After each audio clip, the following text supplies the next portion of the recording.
Testing, testing, 1, 2.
Good morning, Scott. This is Cassie Napstad, just doing a quick sound check in case you need to speak to address any questions. Yep, I can hear you well. Okay? Can you hear me? Great, we can hear you. Yes, we can hear you well. Thanks for joining this morning. Thank you.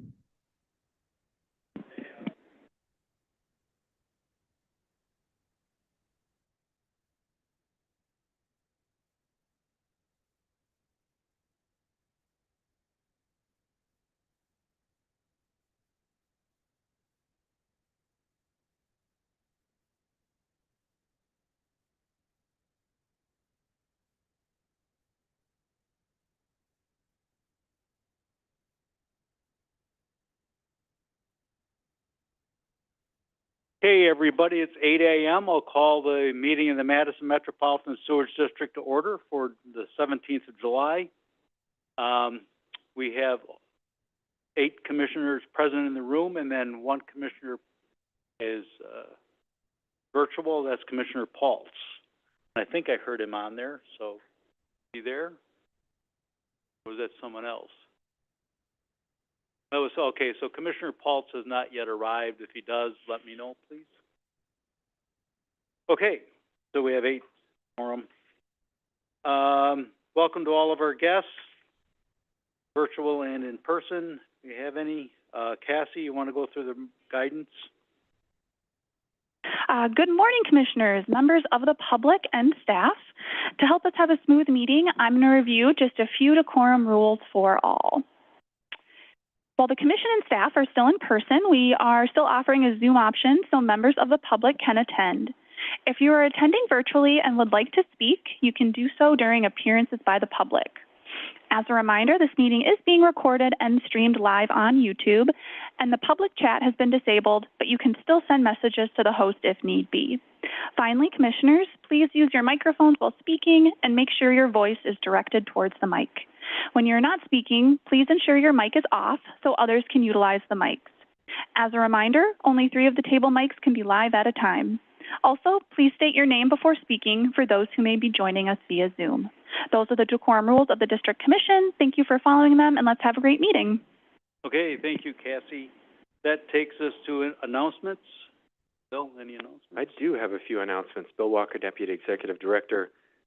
Today is a busy and long meeting, so you will see us at least trying to keep our presentation shorter than we otherwise would have.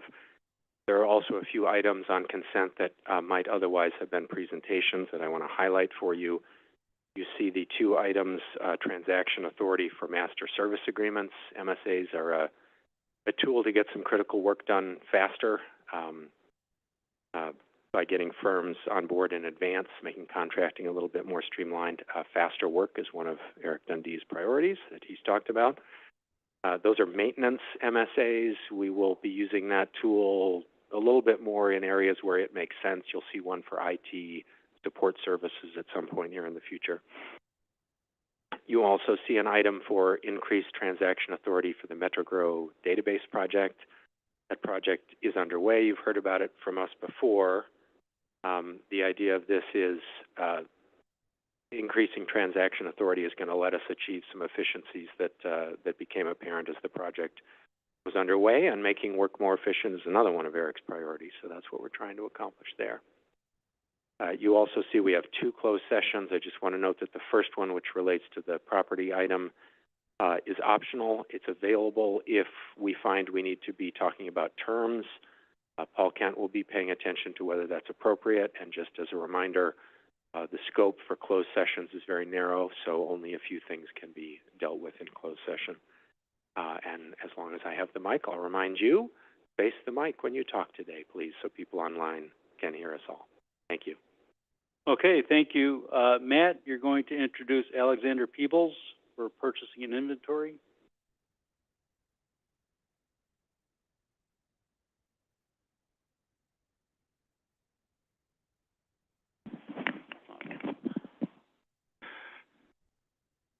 Good morning, Commissioners. I'm Eric Rare. Matt is not here. He likes to go on vacation when he has to introduce people at the Commission, so I'm taking his place today.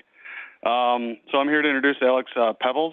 Alex started on July 7th. He's our new purchasing and inventory assistant, so he's helping us with our purchasing, receiving, and inventory management tasks.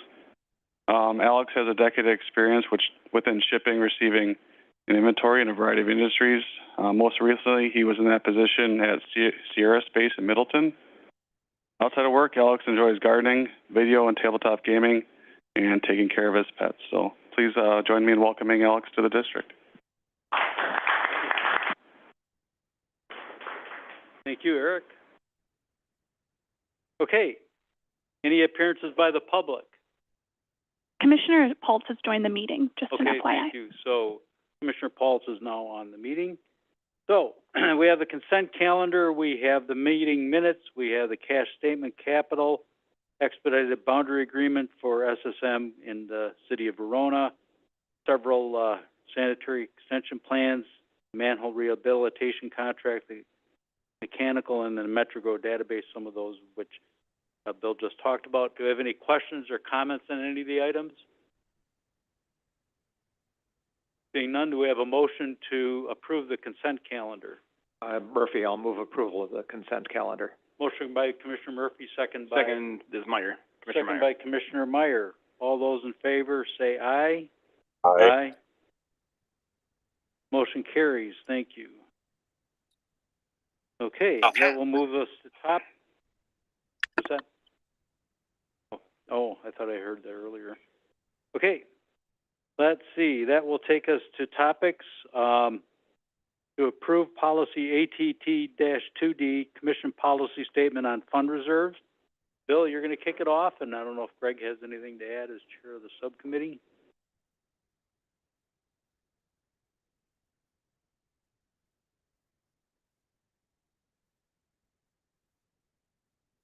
Good morning, Commissioners. Bill Walker again. This item, obviously, is to update our reserves policies. So the Finance Committee, Commissioners Freeze, Lytle, and Paltz put a lot of work into this, which I want to acknowledge and thank them for. Reviewing drafts, they suggested a couple critical improvements to what ideas we had as staff. This is about the district's three funds. We have three funds, each of which does what the name suggests. Operating fund pays for the day-to-day costs of the utility, salaries, electricity, supplies, all sorts of things like that.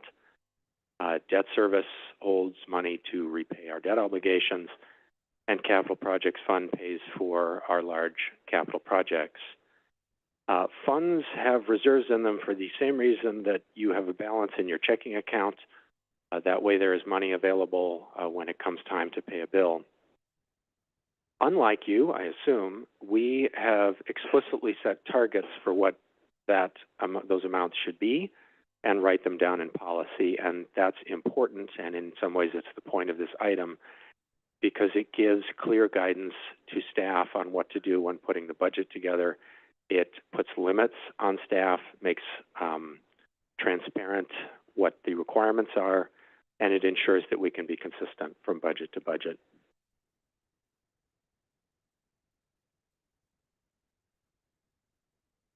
Starting with the operating fund, here's what we're proposing in the new policy. First of all, keeping the same target that's in current policy, which is maintain half a year's worth of spending in the closing balance. Also keep two other elements in the operating fund reserve policy. There's a DNR requirement for equipment replacement I won't go into, but make sure you cover that. And there is a provision for the commission to direct that we save or hold some additional money. To my knowledge, that has never been used, but there's no harm in having that as an option, so we left it in there. Change has to do with instructions for what we do when we find that we have missed the reserve target in the prior year. If we do find that the year closes and we have missed the target, the instruction in the proposed policy is to note that fact, explain it, and fix it in developing the next budget. One of the committee's suggestions was to allow a longer period. If we find that something particularly disastrous has happened, you don't have to rush and fix it. Now, what this is doing is replacing current policy, which is, let's just call it impractical, because it is designed to have us adjust reserves during the year. There's sort of a long list of priorities for what you do to adjust, but the point is you don't know that you have a reserves problem until the year is over, which is why we switched to this note it and fix it approach. There's also nothing about disclosure or transparency in current policy. So that very quickly is the proposed change to the operating fund, keep the same basic targets, have a more practical and clear instruction for what to do if there's been a miss. Debt service fund, same exact target as current policy, which is a very straightforward one. We have to maintain on hand enough to cover the obligations of the debt that we have outstanding. Now, in practice, what that means is next year's debt payments, which is the requirement of the Clean Water Fund loan program. Things that will be changed in the proposal. I use the word allow here, but it's really a limit provision. The target is whatever is required by debt obligations, but the policy would allow us to go 10% above that without comment, but not more than 10% above. There's currently no restriction on how high above requirements we could go. We added a provision that you could go above 10% if that is necessary specifically to get ahead of future higher debt service requirements. It is possible that we could be in a situation where we anticipate a large growth in debt obligations, so much so that it would be disruptive to raise service charges in, let's say, the 3 or 4 year window when that's going to happen. You could get ahead of that. But again, in service of transparency, if that is in the budget, you have to explain it. We also added a provision so that when we start issuing general obligation bonds, if we find that the bond rating we get is lower than the commission would like, and that would be fixed by holding additional reserves, which is one of the factors, the commission could set that and we could include that item. Finally, in terms of missing the target, if we find that we are under the target, the policy requires that we notify the commission and give options as soon as practical. This is a more urgent approach than for the operating fund. The operating fund, it's less critical if you're a little bit below. You have time to fix it. Debt is a more serious business. We don't want to wait. If we have an indication that there's going to be a problem, we should deal with it right away. So, debt service fund, same basic target, more explicit limits on going above that target, addition of the bond rating provision, and then clearer notification requirements. Capital Projects Fund is nothing but changes, starting with a new target. The proposed target is obviously modeled on the operating fund, it would be to require us to maintain a closing balance equal to 180 days of spending, but this needs to be based not on a single year as the operating fund, but on a 4-year average, because capital spending swings around wildly as projects come on and off. 50, 100, sometimes 200% changes from year to year. The current policy is far too low. It is to maintain either $3 million or 10% of next year's spending. It's a slight exaggeration, but it gives you a flavor. That would be like someone in this room having a checking account balance of $500.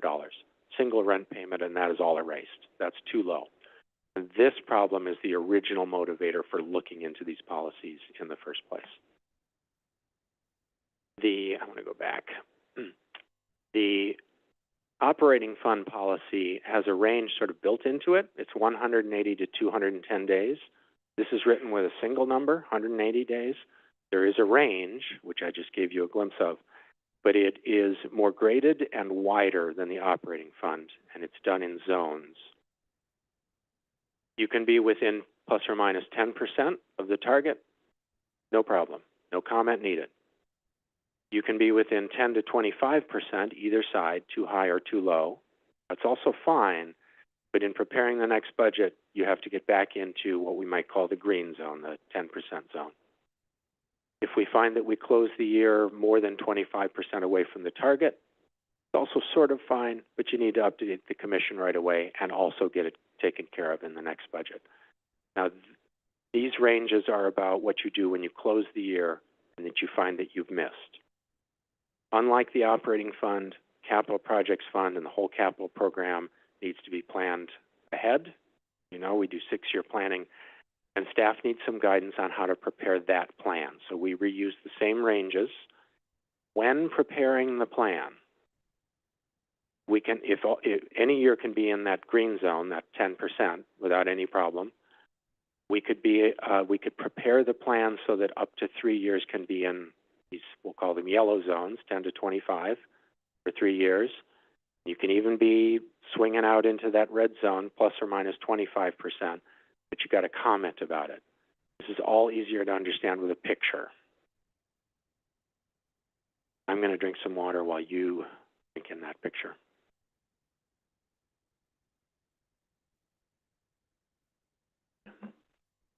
This is a hypothetical illustration. However, it is taken from our financial model, and it is in the vicinity of what we are putting together for 2026. What you're seeing here is a hypothetical 8-year period. We usually do 6, but I included 8 to show some more things. Millions of dollars on the vertical scale there. Let's start with the bars. The bars are half of the hypothetical capital spending for each of those years. And I did half so that you can visualize where the green zone is coming from.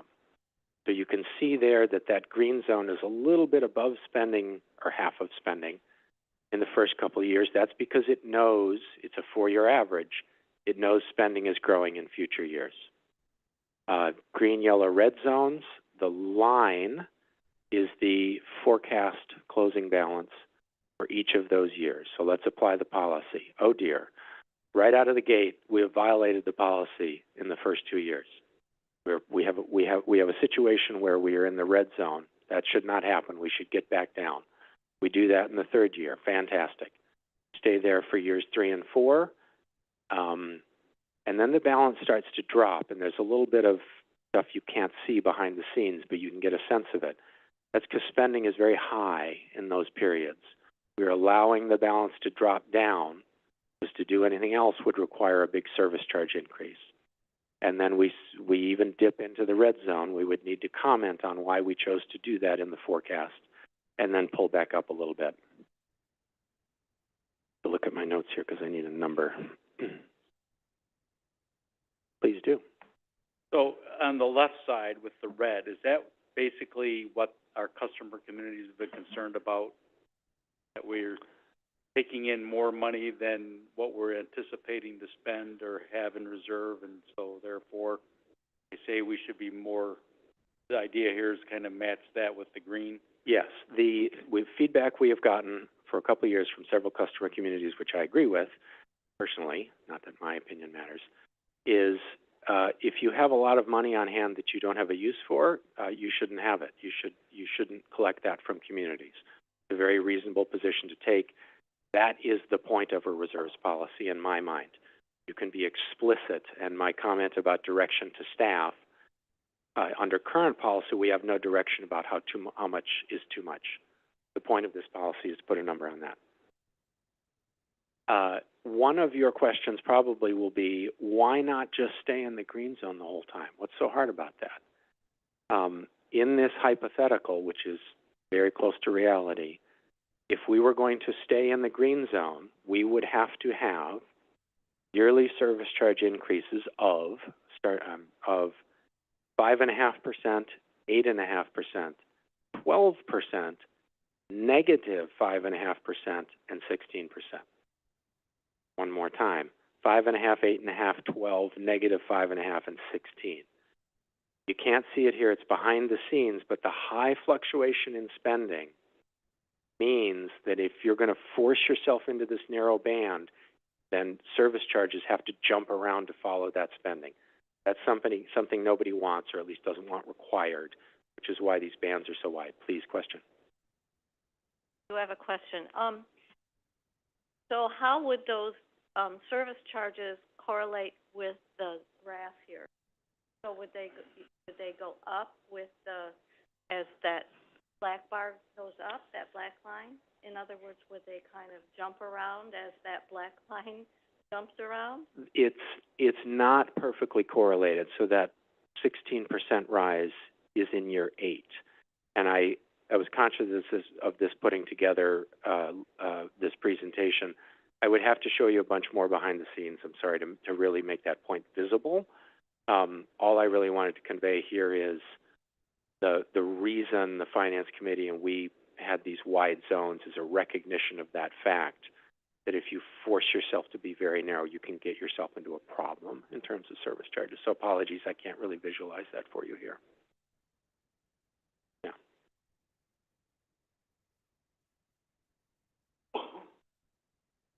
So where was I? That's the capital fund. New target echoes the operating fund. Wider bands, more clarification or more instruction on future planning. And then the next question is, so if we implement this policy, does that change service charges? And the answer is no. As I've hinted, the operating and debt service fund targets haven't changed anyway. They're basically the same target. The capital projects fund policy has changed, but the target is essentially the same as what we have been doing in recent practice. We recognized this problem several years ago, and with the guidance of our financial advisor, PFM, we started using a version of this policy. It was a more intricate and elegant formula that I personally really like. One of the Finance Committee's contributions was, no one can understand that formula. Why don't you just use 180 days, which gives you the same result and makes more sense? So that's what we did. And that's what I have. The request is to adopt that resolution. Gentlemen, if you have anything you want to add, if I missed anything or commentary, please chime in. Anybody? Greg? Commissioner Freeze, I'll just add, Bill, thank you. That very last piece you added is what started this whole thing, right? Is that staff in consultation with the financial advisor for us wasn't following policy, right? That is the policy that was written. The written policy was insufficient, right? And that's really what triggered this subcommittee to get together. And I think the two biggest goals, and I'll let Pat and Dan talk, add whatever they would like. For me personally, were one, to make it clear for staff when they needed to come back and talk to us, right? So I think everybody on the committee did not want to hamstring staff to the point where, well, you're 1% off your target, you got to come back and tell me, right? We were trying to give flexibility where needed, but we also didn't want to abdicate our responsibility and say, well, we're off by 50%, it'll be fine, they don't need to know, right? The other thing was to make this a little simpler. Bill alluded to just now the policy that he likes, which surprises me not at all, given Bill's intellectual bent. But for those of us who are not financial wizards, the policy, especially this capital policy, mimicked the other three policies, and as Bill mentioned, it got very similar results. You could, and it was, for me, easier to understand. So I think those were the goals that I had going in. And Pat and Dan, if you have anything you'd like to add, please. Anybody? Dan or? Okay. Thank you, Greg. Oh, Commissioner Waltz? Okay. Go ahead, Dan. Can you hear me? Can anybody hear me? Yes. You can hear me now? Oh, no. Yeah, go ahead. We can hear you.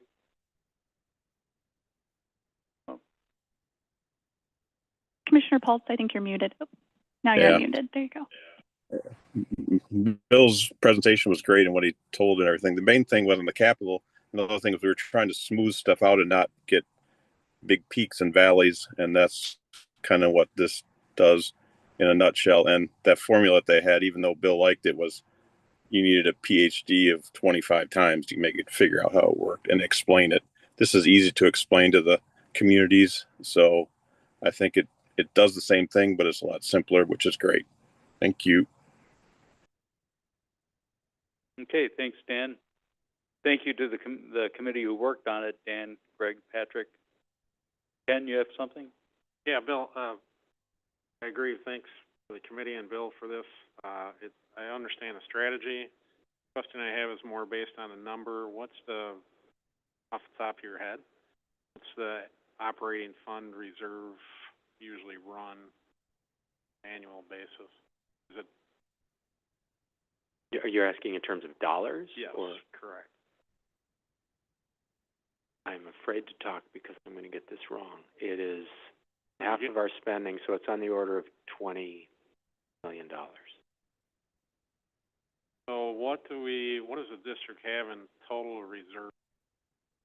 We're holding $20 million for the operating fund. We have two other 50, 60 million? It's in that vicinity, yes. It's going to vary with the capital fund spending and debt reserves, but it's in that vicinity.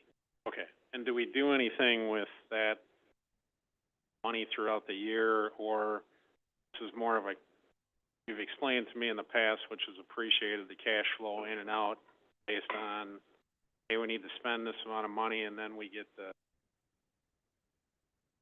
money back. So I guess my question is more, if we have 50, 60 million in reserves, are we doing anything with that money on a daily and monthly basis? Anything productive is what you're asking about. Yeah, is there any juice on that 50 to 60 million? There's very little because we are a state government, and so, or a state, a governmental agency. So we are limited in what we can invest. We have this money largely put in the local government investment, I forget what the P stands for, LGIP pool probably. So we are doing our best to keep it invested in a place that yields the highest amount that is available to us. In most of my time here, that was nothing because we were in a low interest rate environment as a nation. It is actually been much higher. Our total revenue, interest revenue, was on the order of $1 million or $1.25 million in last year. Again, that's a property of the interest rate environment. So we're earning what we're allowed to earn on that money. Okay. Good. And I have one more question, Bill. Operating fund, so we don't know what that reserve is except for one time a year? Is that because of the financials? Well, okay, so the issue is not whether we know what it is. The accounting group is paying attention to our cash flow all the time. I've used the phrase end of year multiple times here because from a fund reserve policy point of view, a yearly time scale is appropriate. Management of cash flow during the year in terms of do we have enough on hand in which fund, that's more of an accounting matter for what do they put into these investments I was talking about, what do they take out when. There is essentially zero danger of us having a cash flow crunch during the year as long as we know that the year-end targets are that we've constructed the budget and our service charge revenue to meet those year-end targets. We don't need to be more precise in budgetary terms for reserves. Thank you. Okay, any other questions, comments? Commissioner Pulse has his hand up. Commissioner Pulse? Yeah, I was just going to say the local government investment pool gives you a rate of almost 4.5%. So it's a fairly good and safe thing, and you can move your money around daily if you need to. So it's fairly good. And then the budget for the 180 days should stay about the same because revenue's coming in, revenue's going out. You're trying to get it at the same at the end of the year, unless you have a really bad event. It should be pretty close to the 180 days that you started with a little bit of timing in the middle. Thank you. Beth? Commissioner Bookland, I just have a comment. I want to thank the committee. I think this really helps a lot in the transparency. You know, it gives a guidance for when to bring this to the commission. I think it smooths it out. I'm really happy to see it, so thank you. Okay, anybody else? Seeing none, do we have a motion to approve the ATT-2D, which is by Resolution 2025-07-17-R13? Remember right? Greg? Thank you, Tom, for reading that. This is Commissioner Freeze. I will make that motion. Okay. Motion by Commissioner Freeze, second by Lytle. Second by Commissioner Lytle. Any further comments or discussion? Again, thank you to the committee and Bill for all your hard work. I agree with Beth's comment. I think we went through this about 10 or 12, maybe it's longer ago, right when the commission was first reconstituted as the 9, and Jim Martin was the kind of driving force behind that, a former commission member, Jim Martin. Tom, I did have one more thing. I wanted to thank Bill. He did a great deal of work here. We, as you all know, we lost Ben about 2 meetings into this discussion, and Bill was the staff who really picked up that baton and ran with it. So thank you. Okay, good. So we have a motion by Commissioner Freeze, second by Commissioner Lytle. Anybody else?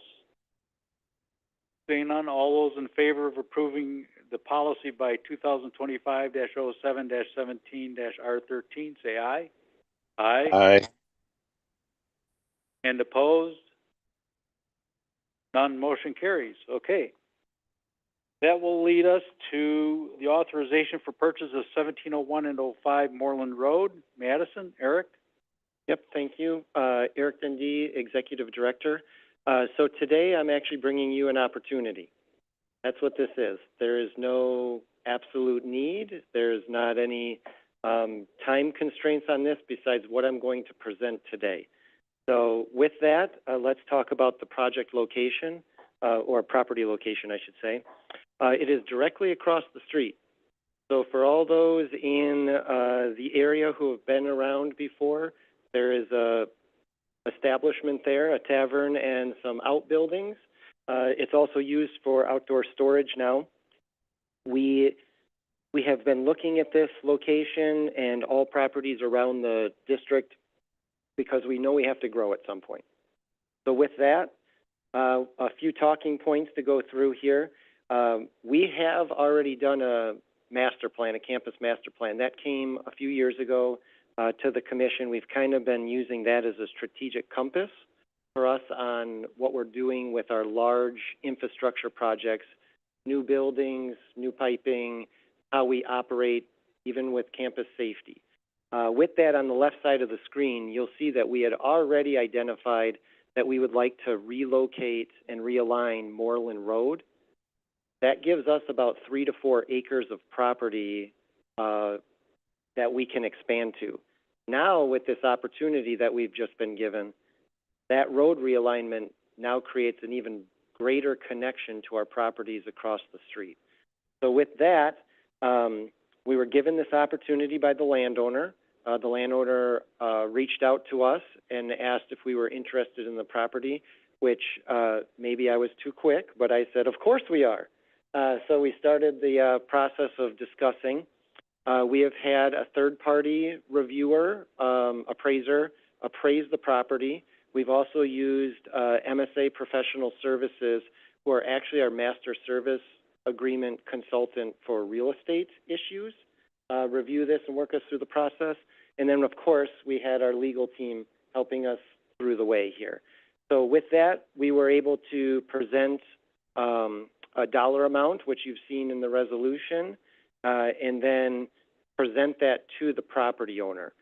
Once that was presented to the property owner by MSA, the property owner accepted the price, and now we're going into the next steps, which is today. We have, with that signature, 60 days to act on this if we are going to acquire this property. So the idea is they've already signed an agreement for a voluntary purchase, which is very important for us here. We are an eminent domain organization. So if this was a forced property acquisition, there would be different rules and things we'd have to deal with. In this case, it's voluntary.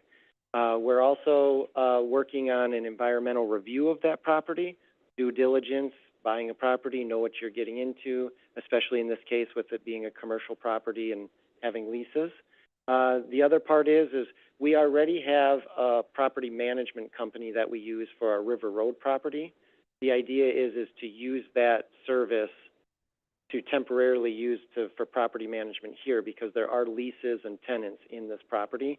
And frankly, for myself and maybe everybody else at the district, we are not property managers in any way.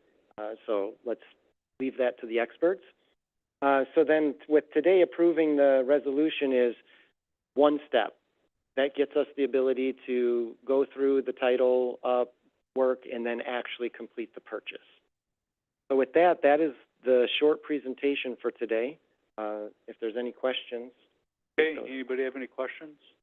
Greg?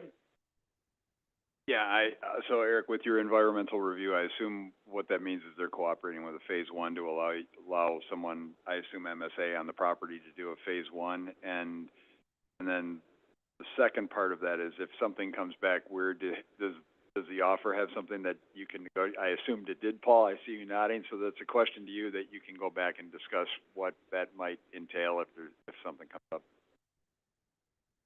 Yeah, we actually have 90 days after the offer's acceptance, that environmental review, and it includes both the option for a phase one and a phase two. So if we need soil borings or whatever, all of that's outlined. Yeah, MSA, I believe that. So there is something that comes up that is more than just kind of the usual stuff, then we have some options to out of the agreement. So is this in City of Madison jurisdiction now? Yes, that's correct. Okay, and so is the zoning appropriate for our use, or do we have to have it rezoned? We would go through that process when it's Needed. time to Okay. develop and do that. Okay. Our ultimate goal is Yep. purchase first. Yep. And then did it have septic systems or private wells that have to be abandoned? Great question that I do not know the answer to. Okay. I would have to get back to you on private that. well if we. Yeah. Most municipalities require those to be abandoned. Okay. Anybody else? Ben? Commissioner Clark, Eric, does this connect to any other property on that side of the street? Yeah, great question, Commissioner Clark. It does. It connects to what we call our pit property. We actually have a large acreage that we use for our drying bed operations, and to the northwest-ish, Okay. northeast-ish. Let's go that way. So this is on the other side of the street? Yeah, This is on the other side of the street from that? yeah. So really, to get real detailed, I don't have a map. We could bring that back, but these two properties are adjacent to our large pit property, on Moorland Road, yep. So on the bottom side of in the orange actually is a great example, that Moorland Road orange area. Basically with these two properties, we would own all the property in that orange area. Because we also own a small parcel that we just, demolished a house, a residential building onto. So yes, it's a contiguous area for us that adds value. Okay, anybody else? Audrey? Commissioner Lunkel here. Eric, so you mentioned timelines, right? So accepted offers, so they're now on the ticking timer for the 90-day to do all of that already started, or? No, so actually, I'll let Paul Kent answer some of this, but for us, we're trying to take the first step, which is within 60 days of the signature for the voluntary purchase, is to complete that step now. But Paul? Right, and it's 90 days after after the buyer accepts that the 90-day clock for environmental is going on, and those of you that may have read this in detail, you'll notice that there's a proposed closing date in here of July 31st, which can be moved based upon agreement of the parties, which I assume will happen once we done. So that's typically put in just as a placeholder. Okay, anybody else? Seeing none, do we have a motion to approve? Yeah. Get to my packet here. This is Commissioner Bookland. I'll move to approve this resolution. R14. Yes. Yeah, that makes sense. Motion by Commissioner Bookland to approve R14, second by Commissioner Lunkel. second by Commissioner Lonkella. Any further comments or discussion?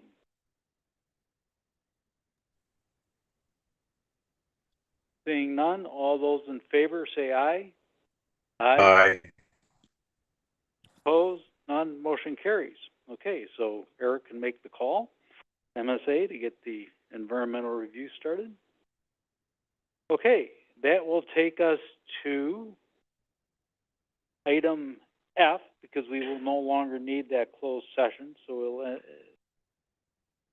ignore C and D. So we have the District Adaptive Management Project, Yahara wins Mike Gilbertson.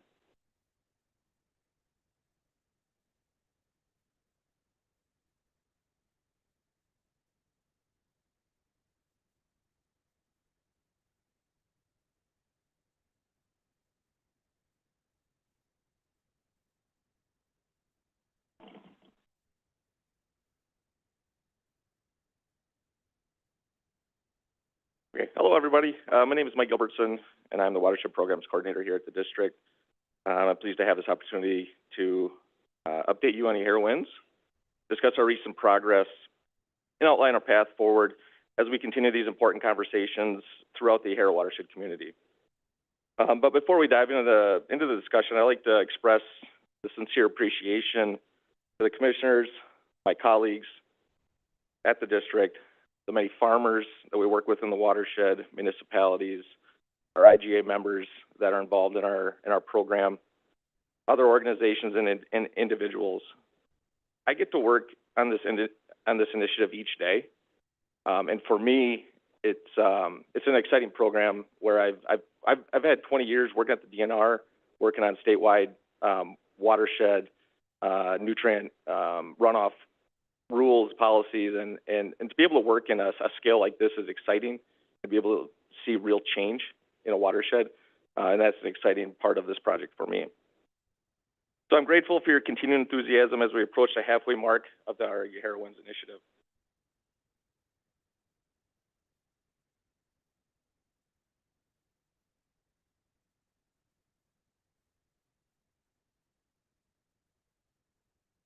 So reducing excess phosphorus is the driving force behind Yahara Winds. And since our launch in 2012 and the successful completion of our 4-year pilot project, Yahara Winds has grown into a comprehensive watershed-wide initiative, now in its eighth full year of implementation. And while phosphorus is vital for life, too much can harm water quality in our local environment. Through Yahara Winds, we're committed to achieving significant phosphorus reductions, meeting the rigorous DNR, Wisconsin DNR standards, and also creating lasting benefits to the entire watershed community. I'm sure you've seen this slide before in previous Yahara Winds presentations. This is just to show the different buckets of reductions needed from the different sources, and it also tries to explain why our approach works, because we are working with all sources and all entities are working together collectively to reduce phosphorus. And so without all sources working together to meet our goals, we'll fail to meet our permit requirements.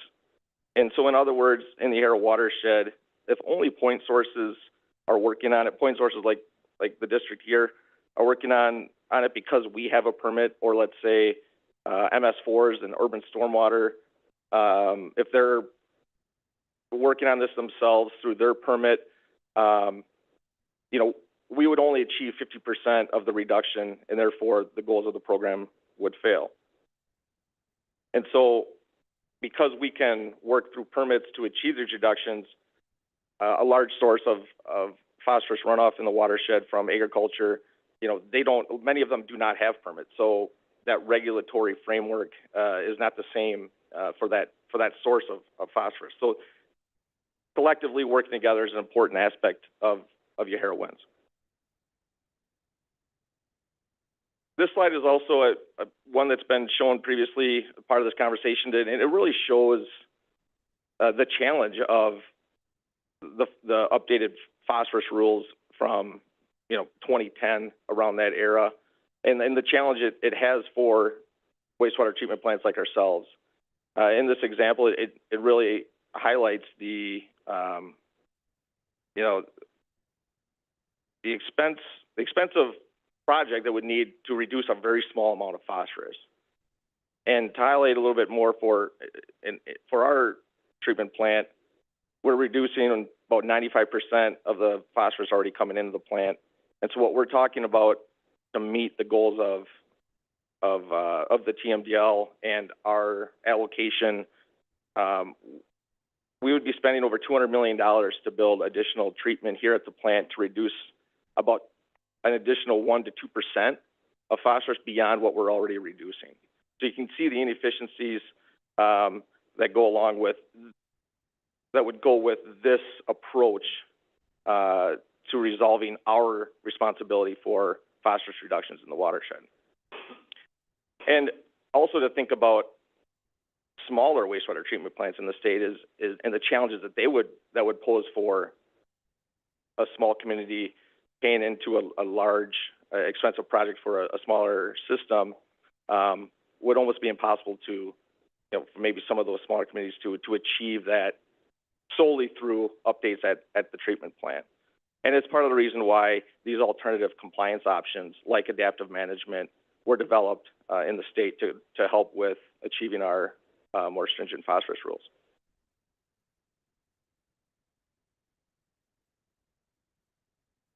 So in addition to that, there's also a social side to this equation. And I think about, phosphorus in itself, by itself in the water, isn't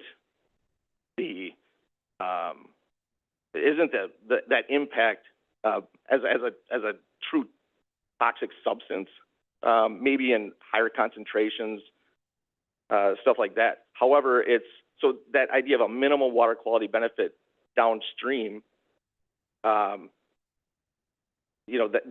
element just removed from the system you're not going to see that true benefit downstream. In addition, it's a high cost, and the low public benefit. That point is that if we were to treat our effluent down to the required phosphorus concentrations and send it down our discharge pipe, there's a smaller population that would experience the benefit of cleaner water. and instead being a part of the opportunity to partner with other programs in the area, collectively working to improve water quality throughout the lakes, and have a larger impact with more users of our waters. That's the social benefit of, an additional benefit of working in the collective watershed, adaptive management, and being part of the collective solution.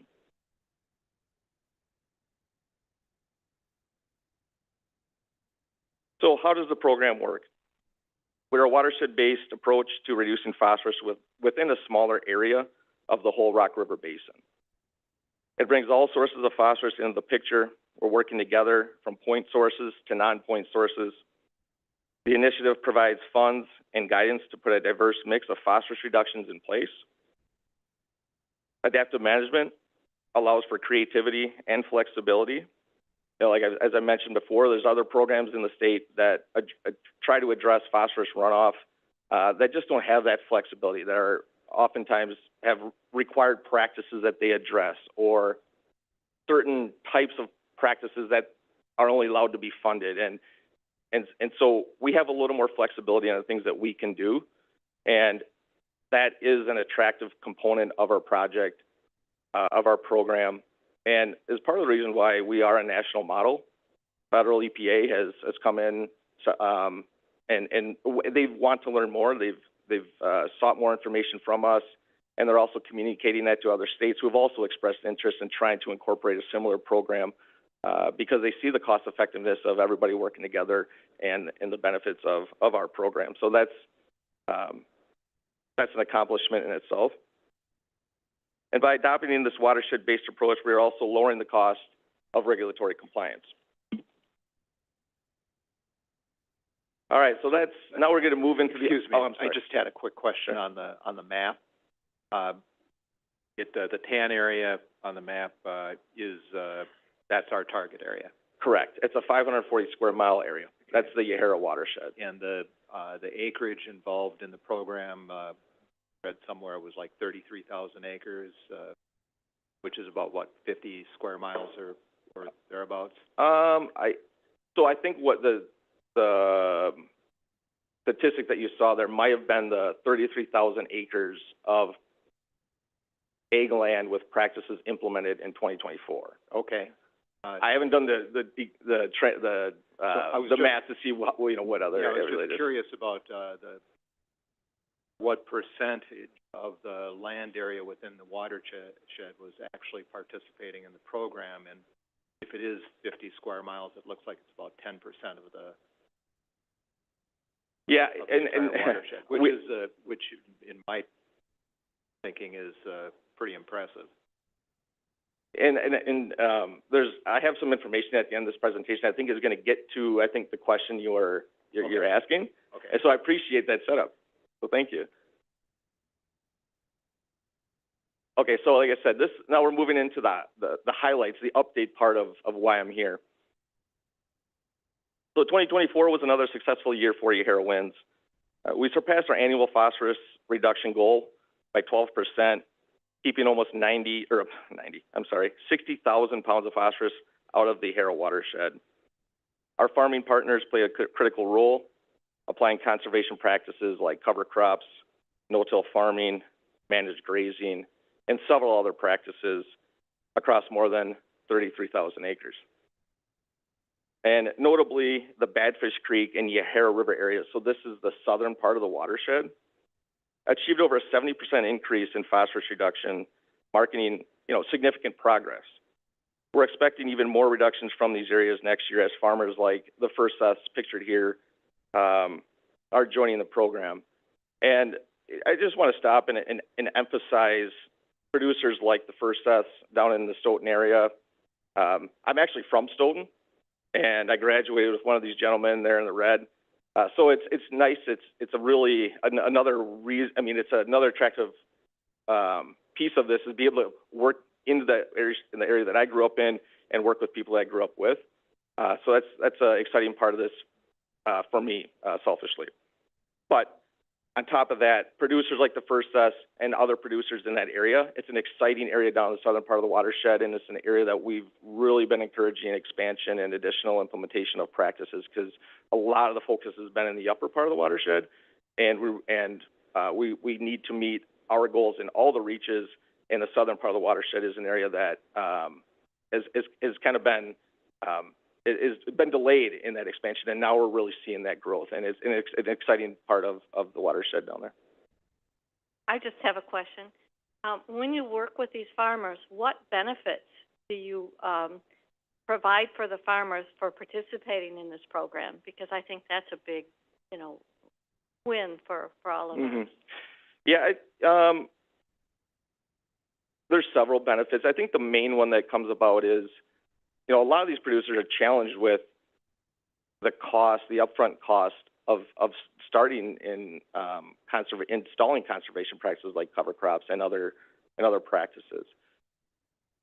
And then combining that with the regulatory challenges of the need for non-permitted farms to have to meet a certain performance goal, providing that financial support and taking away the uncertainty of how many years is it going to take to build up my cropland practices to get the return and better performance and yields and retaining moisture in the from rain and building soil health. And so that's the big benefit of that. On top of that, producers in the southern watershed work closely with Dane County Land and Water Resources Department. So it's an interesting partnership there. And so a lot of the science and ideas are shared between different entities. And to that question, I think the biggest one is that reducing the risk of and that startup cost, and alleviating that concern for producers. Yes. Yeah, building soil, being able to retain, the rainfall versus cooling and running off, it can absorb that and retain that for another day when perhaps it's a drought condition or something like that, better performing fields. Yeah.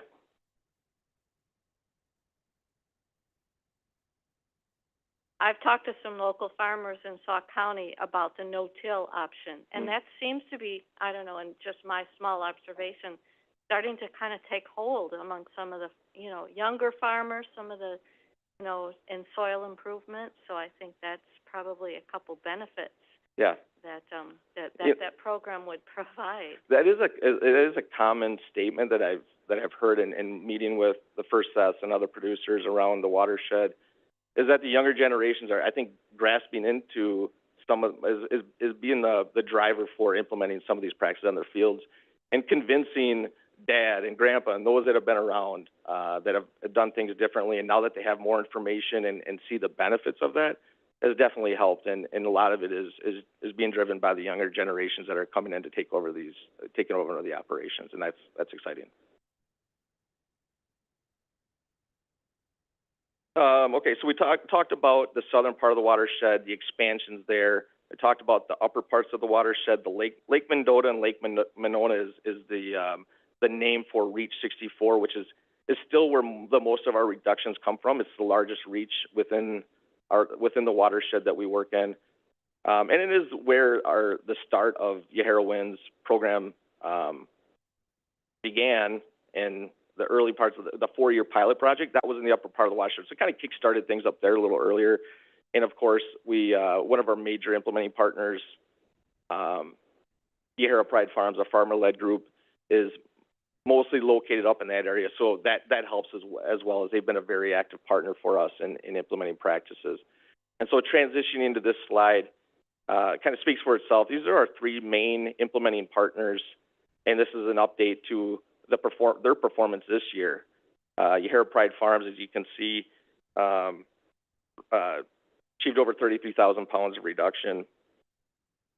And, it's highlighting the conservation practices on the ground that Yahara Pride Farms, Dane County Land and Water Resources Department, and then in Rock County, Land and Water Resources Department. So we have two county agencies that are restricted to their boundaries, and the benefit that Yahara Pride Farms has, they can work throughout the watershed, and it's so a little difference between the opportunities of our three implementing partners there.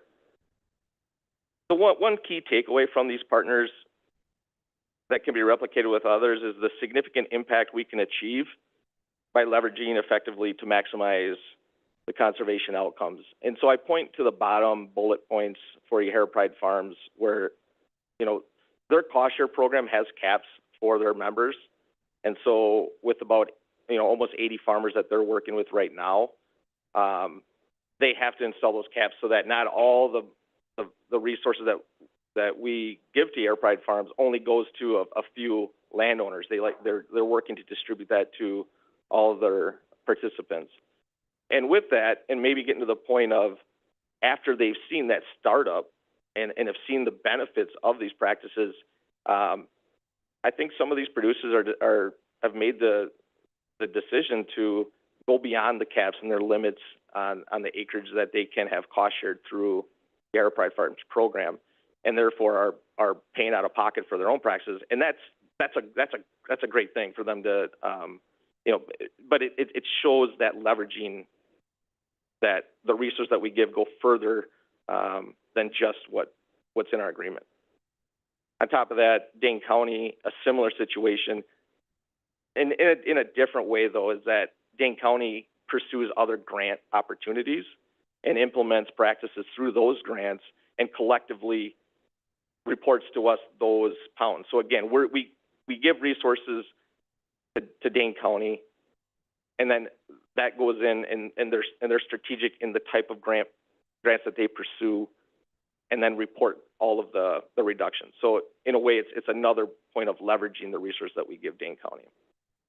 And mention Rock County, they're unique in that the Yahara watershed extends down to Rock County in a small area. And within that, they're limited in opportunities. And so we expect less implementation in Rock County because of those factors. But they've been a very effective partner working within that limited area, and we appreciate that effort. So this is the results of 2024 with our three main implementing partners.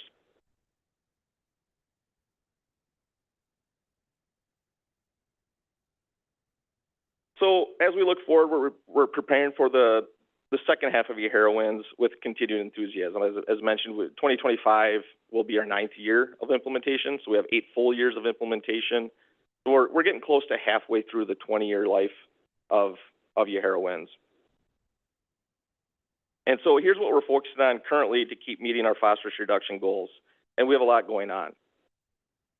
We're going to continue working with USGS to update our review and update our monitoring strategy, and to make sure that we have the precise data in the right locations to ensure we have the information to describe change in the watershed, and that's an important part. We want to expand our network of implementing partners to uncover additional phosphorus reduction opportunities.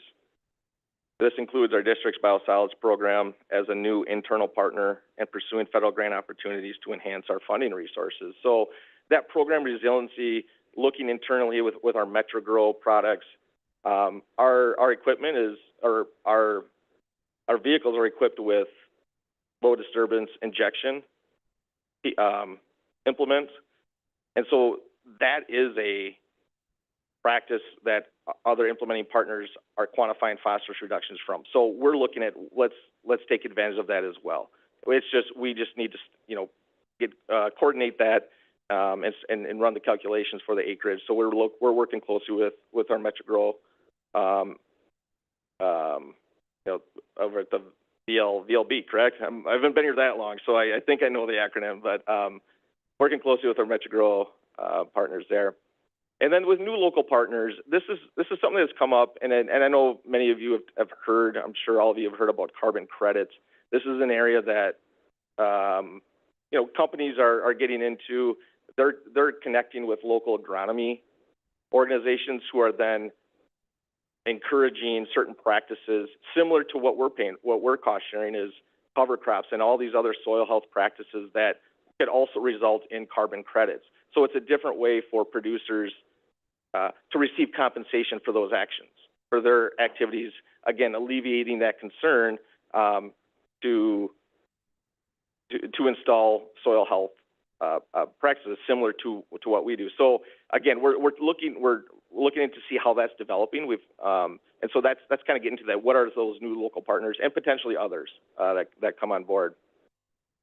A big thing here for us in this, and it's an exciting transition for our program, is this assessing remaining implementation opportunities.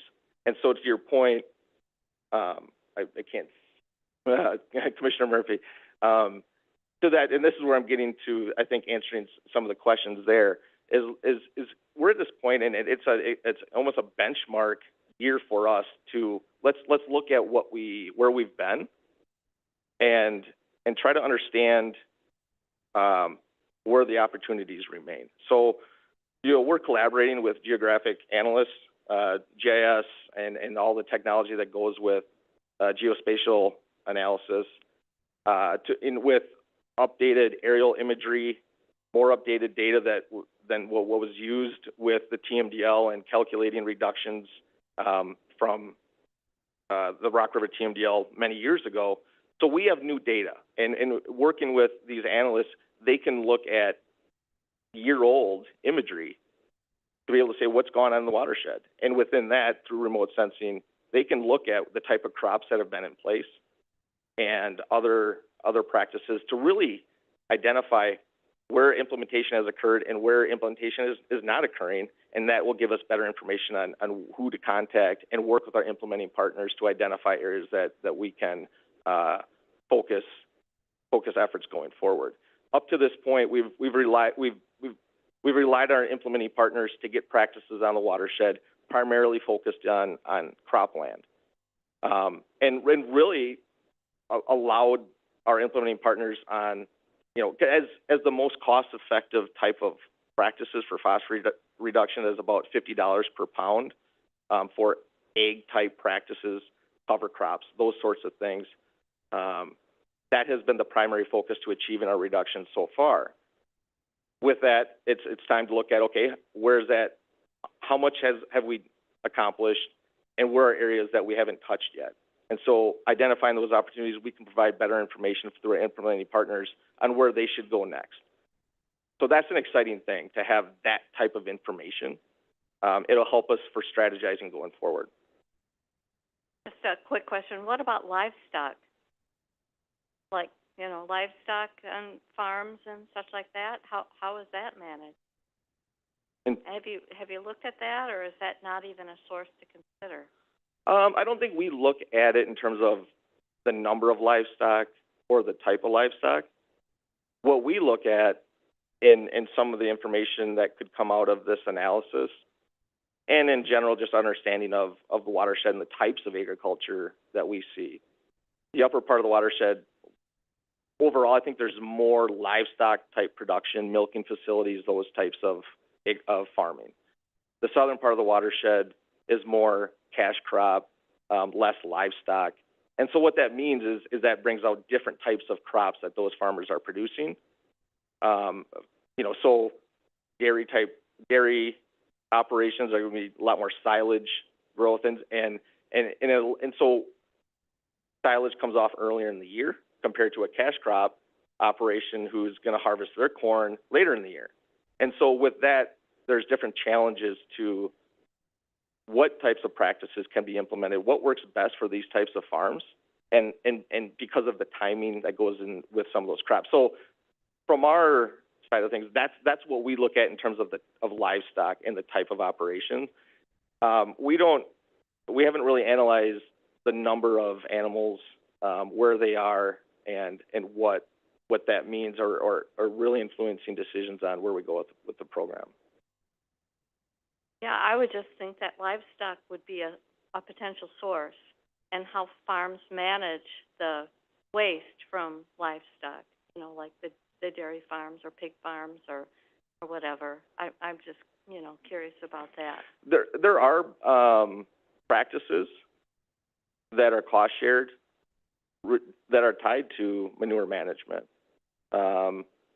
allowing producers to stack manure if they don't have storage safely in areas, and whether there's a cost associated with maybe setting up an alternative storage for manure to allow a different timing versus winter spreading and those types of things.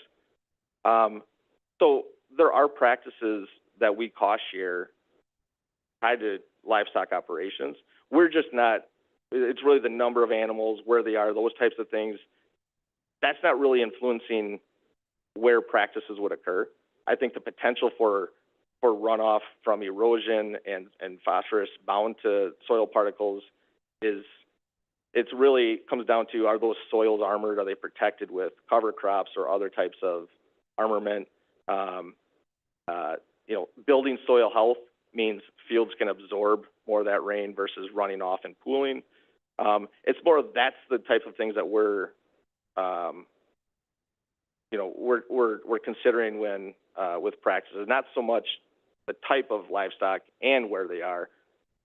However, with this watershed analysis, some of that will come about in the form of prioritizing the most susceptible fields to erosion, or most likely to run off to nearby resources. So the proximity to resources, that will come out of this analysis as well. What acreage is, and how close are they to streams and other water resources, and that increases the almost ranks, prioritizes where implementation should be.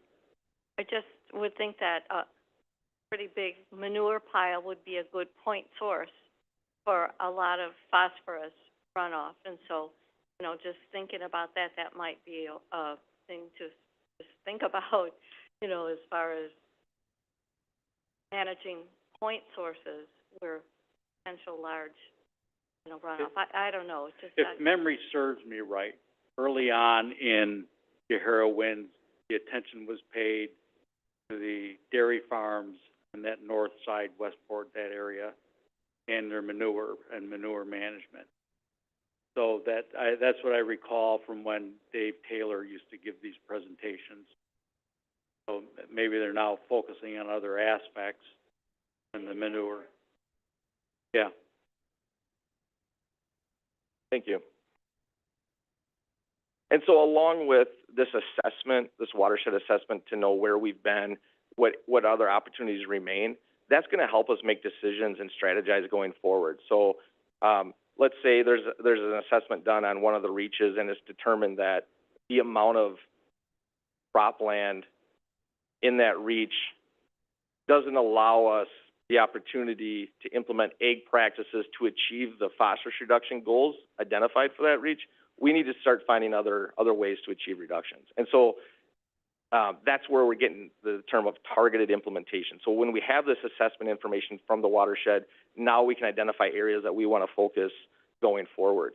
And so if ag implementation, practices on ag land, which has been, as I said, the primary vehicle for achieving our phosphorus reductions, if those opportunities don't remain, and that the ag land has been developed or converted into something else, and now that transition isn't available for ag type practices for us, we have to identify other sources. And so part of that is the next bullet in our partner engagements is communicating with our MS4 communities that if they have other ideas or things that they're challenged with, an example might be a constructed wetland that a municipality uses to control urban runoff, stormwater runoff, and then and of course treat phosphorus from urban sources. Perhaps that structure, constructed wetland, may need to be updated or improved so that the performance can get to the phosphorus reductions needed. That might be an opportunity for us.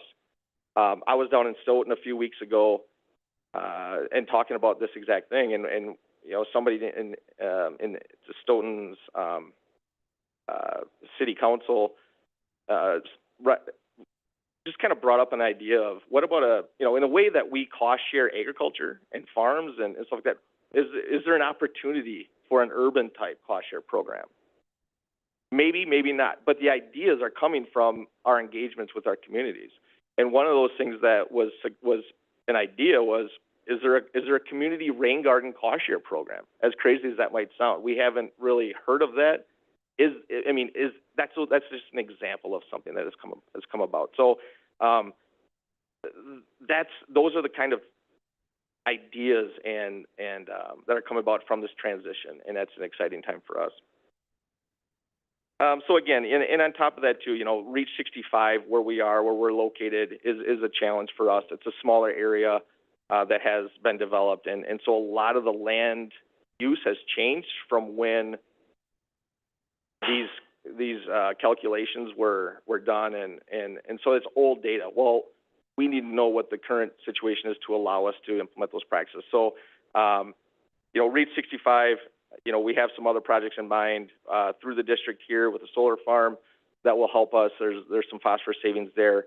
But in addition to that, I think, targeted implementation is definitely how we're going to find and the decision process for those projects going forward. And so, again, so this increasing partner engagements, one thing we're actively in right now, and I just met with the city of Middleton last night, is to provide these similar updates. Our IGA partners have been along with us and are paying into Yahara Winds each year, and they're due an update. And so part of this is to explain to them where we've been and where their resources have gone. And so with that, I wanted to also share with you some of that. What does some of that information look like? So when we meet with local communities, we've sort of called this the Yahara Winds Roadshow, but it's this is similar to the early efforts for Yahara Winds to gain commitments from our IGA members and municipalities to be a partner in Yahara Winds. And so this is revisiting these municipalities and updating them on where Yahara Winds is, but also describe to them where the resources have gone. More importantly, that's the information I've been looking to share with them. So this is an example of information we share with the city of Stoughton. We identify the reaches of the watershed that their boundaries would runoff would be tied to, or where their city boundaries are located within. And we've calculated the amount of money that this is a unique case because the city of Stoughton is an IGA member along with Stoughton's wastewater treatment plant. But combined, you can see how much the city of Stoughton has paid into Yahara Winds so far.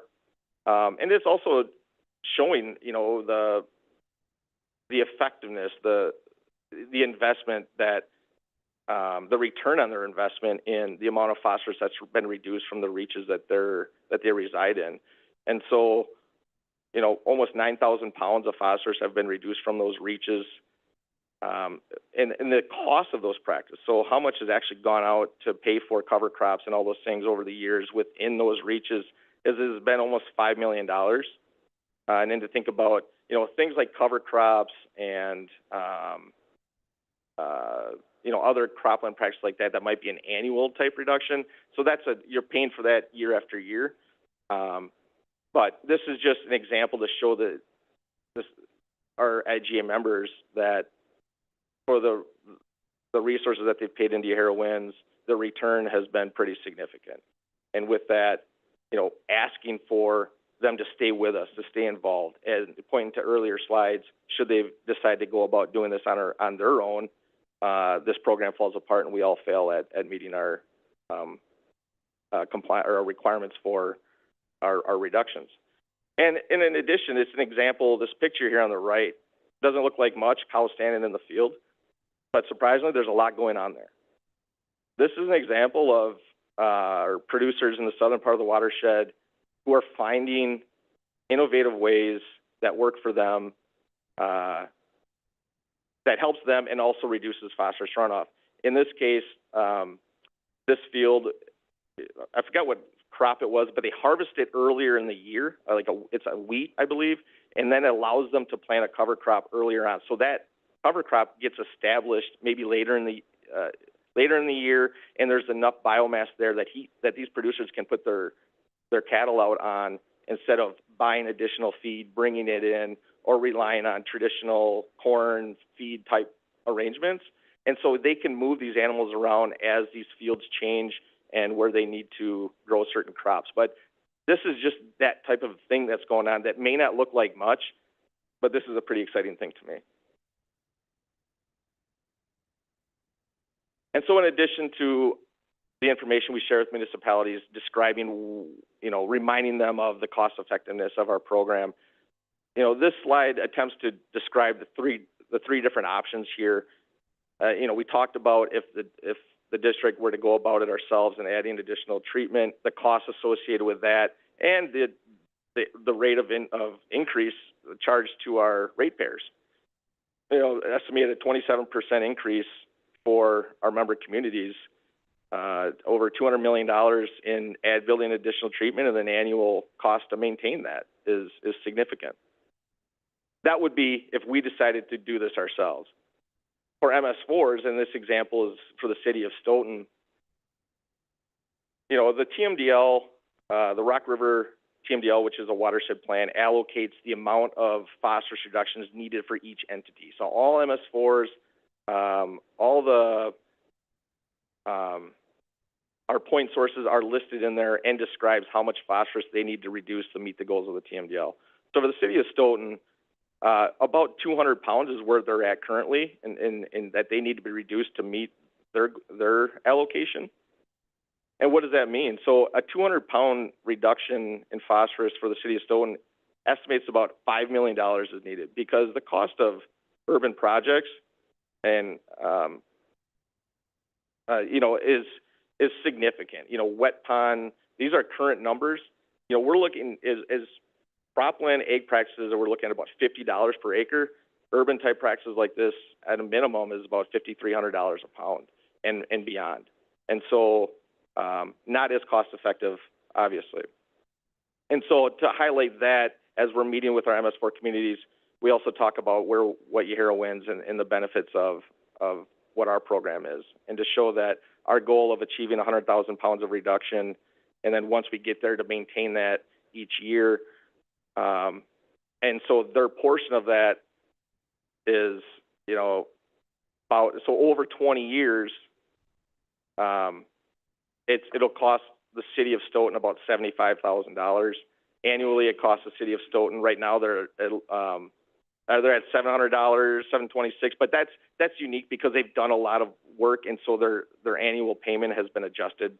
But overall, what we're showing is that this is their overall investment into Yahara Winds over 20 years, and then with the previous slide, that information, the amount of phosphorus reduced in the reaches that they're tied to, puts into perspective the cost effectiveness of Yahara Winds. And so, with that information, again, the ask that we leave our MS4 communities with is stay with us. We're making significant changes, and without their support and our continued partnership, collectively we fail. So the feedback we're getting from our communities is that they agree. They like the program, and it's been a no-brainer for them to stay involved, and that's a good thing. So we're going to maintain our communication with our partners and give them updates to more communities here over the remaining part of the year, and give them the information that they're owed. So again, thank you for the opportunity, and at this time, I'm happy to take any additional questions. Anybody else have any questions? Well, thank you. Thank you.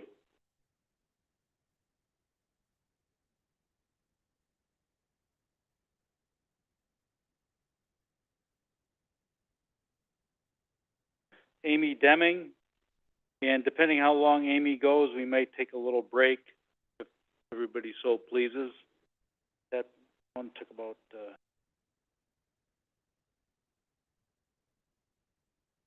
No, I don't think so.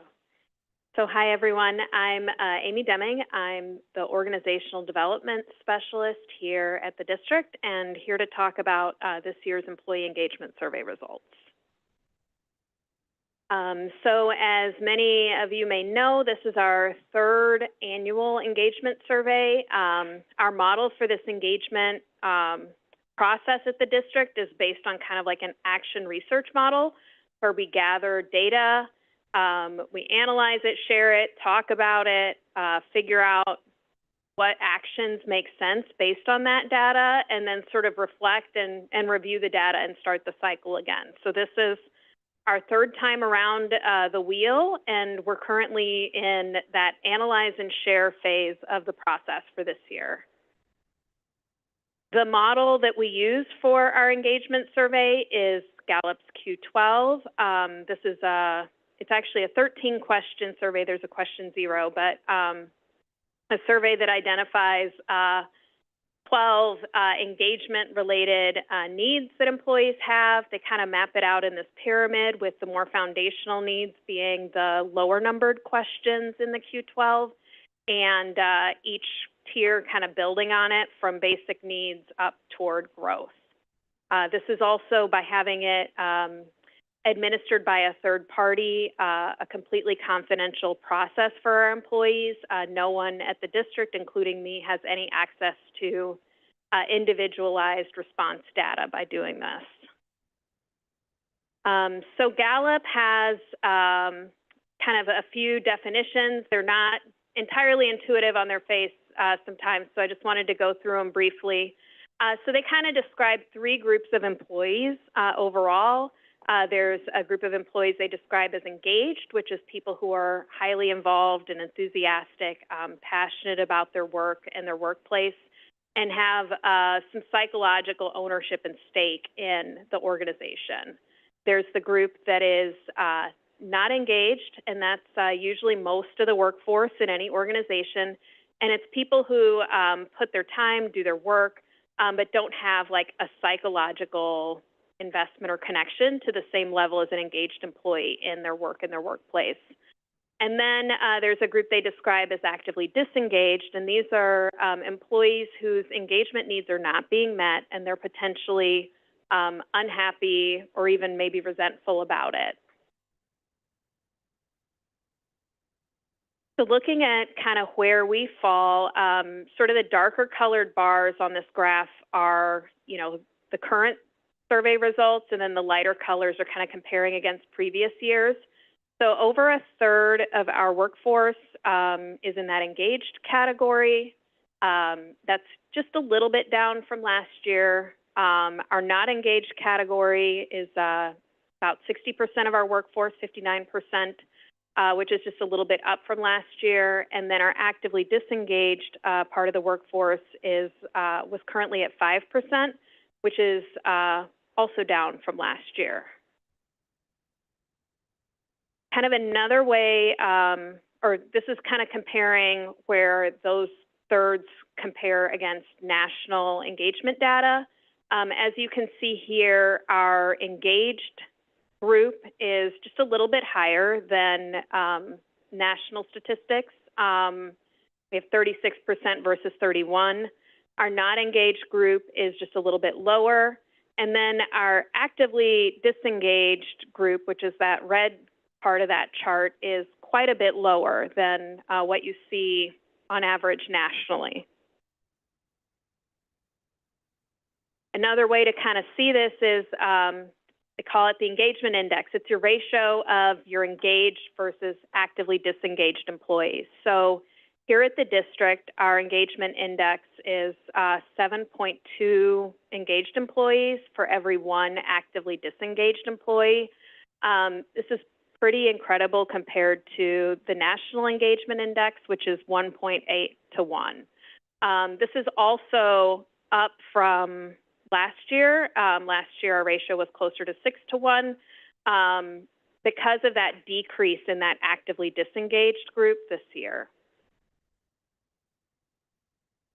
Kind of getting into like the nitty-gritty a little with the engagement statistics. So our engagement mean in this year's survey, kind of the overall mean for the Q12 was 3.89, which puts us in the 27th percentile compared against Gallup's database for utilities. Those are all kinds of utilities, not strictly water, wastewater, public or private, and things like that. In terms of the trend, our engagement mean was about the same as last year's. 3.89 compared to 3.92 is really not a significant change. We did have a higher response rate than last year, a pretty incredible 93% response rate. Last year's was still good at 86, but 93 made me really happy. So Gallup flagged a couple of what they consider the highest items and a couple that they considered the lowest. These are not based on scores alone. Some of our low items have slightly higher scores than others. They weight these based on where they sit in the pyramid and also use percentile rankings as a factor in that weighting. So with that sort of caveat, our two highest Q12 items were question 8, the mission or purpose of my company makes me feel my job is important. That's been a highest item since the survey launched and doesn't surprise me considering, you know, the mission of the organization. And then the other highest item was in the last year, I've had opportunities at work to learn and grow. As an organizational development specialist, it makes me very happy to see that as one of our highest items. Our two lowest items that they flagged, and again, these are not necessarily low scores, but because of how foundational they are in their engagement model, they were flagged as lower. It was question 1, I know what is expected of me at work, which has been one of the low items since the survey launched. And then question 3, at work I have the opportunity to do what I do best every day, which was the same as last year's. Now kind of comparing against last year, there were only 2 questions that had more than a 0.2 change compared to last year. One of them was question 9, my coworkers are committed to doing quality work. That was just slightly down at 0.21 from last year. And then we had an increase of 0.62 in I trust the leadership of my organization. So anytime I see a year-over-year change, I like to kind of dig into the details of the question. So looking at question 9 with more detail, one of the things I noticed is the scores of 4.03 and that the last mean was 4.24. So we started with, you know, a high score in terms of comparison.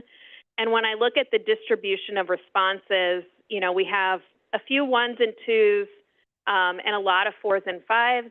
So while, you know, there was a change from the previous year, this didn't really rise as a huge red flag for me to see that drop. Another thing with the trust and leadership question that was up from the previous year is this sort of continues a trend. And when we look back at 2023, this question's seen a full point increase, which is pretty impressive. All right, so now I'll dig in a little deeper into the details. So I had attached some additional analysis to the packet. I'll just cover just a few of the highlights from that. So one of them being looking at our department comparison. So one of the things, you know, we have kind of the overall averages, but as you can see, when you look at departments, this is just some of like the key questions. There can be a lot of variance from one department to the next in terms of what's high or low for them, which to me validates sort of our approach to having team conversations as part of our engagement, implementation, and response to the survey. Also looking at the gender comparison, for women, their engagement their percent engaged did not change compared to last year. For men, that decreased just a little bit, still higher than it was in 2023. If you look at the first year the survey launched, there was a pretty big gap there between men's and women's percent engaged. But I thought that was interesting. Another thing that's sort of interesting and a little bit puzzling, but for looking at changes from 2024, You know, the bars going right are sort of where scores went up, and the bars going left are where scores went down. Even though women's engagement did not really change, overall satisfaction, that's question 0 on the survey, went up by 0.5 compared to last year. So I thought that that was interesting. And then the only question that was significantly, the only other question that had kind of a significant change in terms of these indicators was the question about having the same opportunities to advance as your coworkers. So looking at race and ethnicity, so the numbers were too small to get a percent engaged to do for comparison, so we just kind of have the year-over-year comparison here. We saw a couple of indicators increase for our Black, Asian, Hispanic, and multiracial employees. The overall satisfaction going up a little bit, and then the question about at work I am treated with respect going up. And we did see a decrease on the question that was about at work being comfortable being yourself.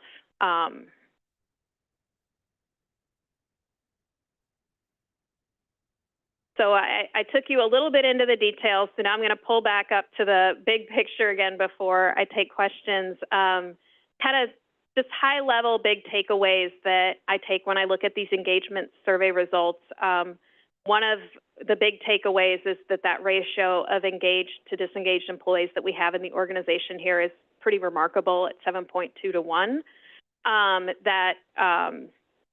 Improvement in trust and leadership. I know that there's been a lot of work happening for multiple people. We've also had changes in leadership as well. So seeing that improvement trend, you know, has also been, is just a notable result from this survey. And then the other thing is just that there's still opportunities to improve engagement at both the team and the organizational level. That, you know, we are strong compared to national statistics, but there's still opportunities to, you know, try and do different things to improve employee experience here. Which kind of brings me to next steps. Each team will have a team conversation looking at their team-specific data and talking about what it means, looking at it together, interpreting it, and identifying if there are any follow-up or next steps needed. We're also going to be doing an organizational action plan this year rather than a lot of team-level plans. I'm excited about this, particularly because it'll give us an opportunity to tackle that question 1, I know what is expected of me at work, that's been flagged since the survey launched, and I think that there's opportunities to take some coordinated action as an organization to see if we can move that number in the next year.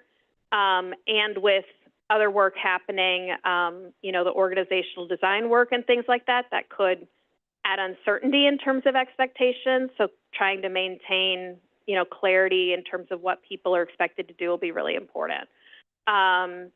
You know, having this organizational action plan will also streamline monitoring the progress and the outcomes from that plan.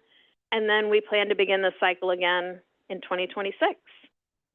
So with that, are there any questions? Anybody have any questions? Ezra? Amy, thanks for the presentation. I'm curious, how big is the team level? How many people does that mean? First part, and then in the second part. The team level, as far as how many people are on each team? Are we talking like groups of 30 or 20 or, you know? Yeah, it varies. We go down to like the work group level. So work groups that have a supervisor, that's a team.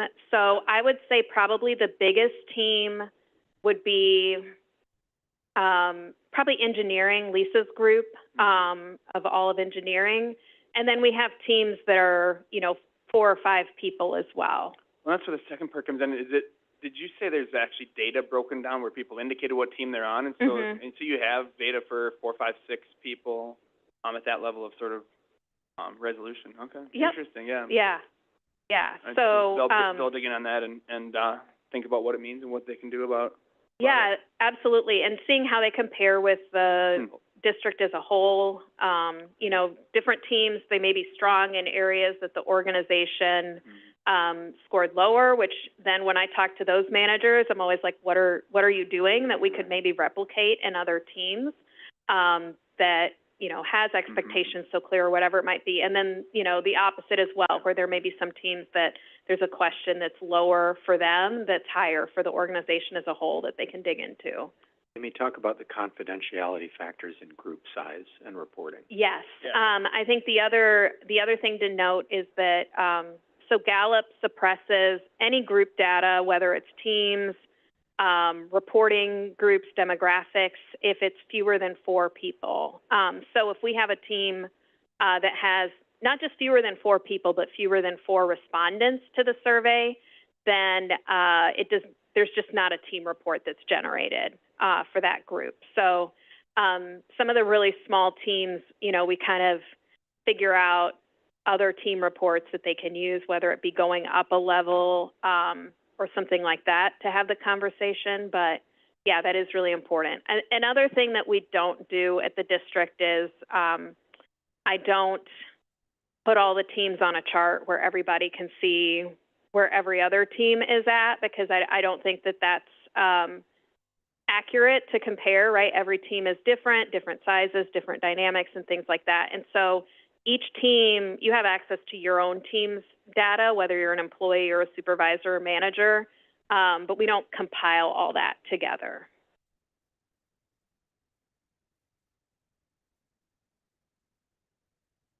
I just have a comment.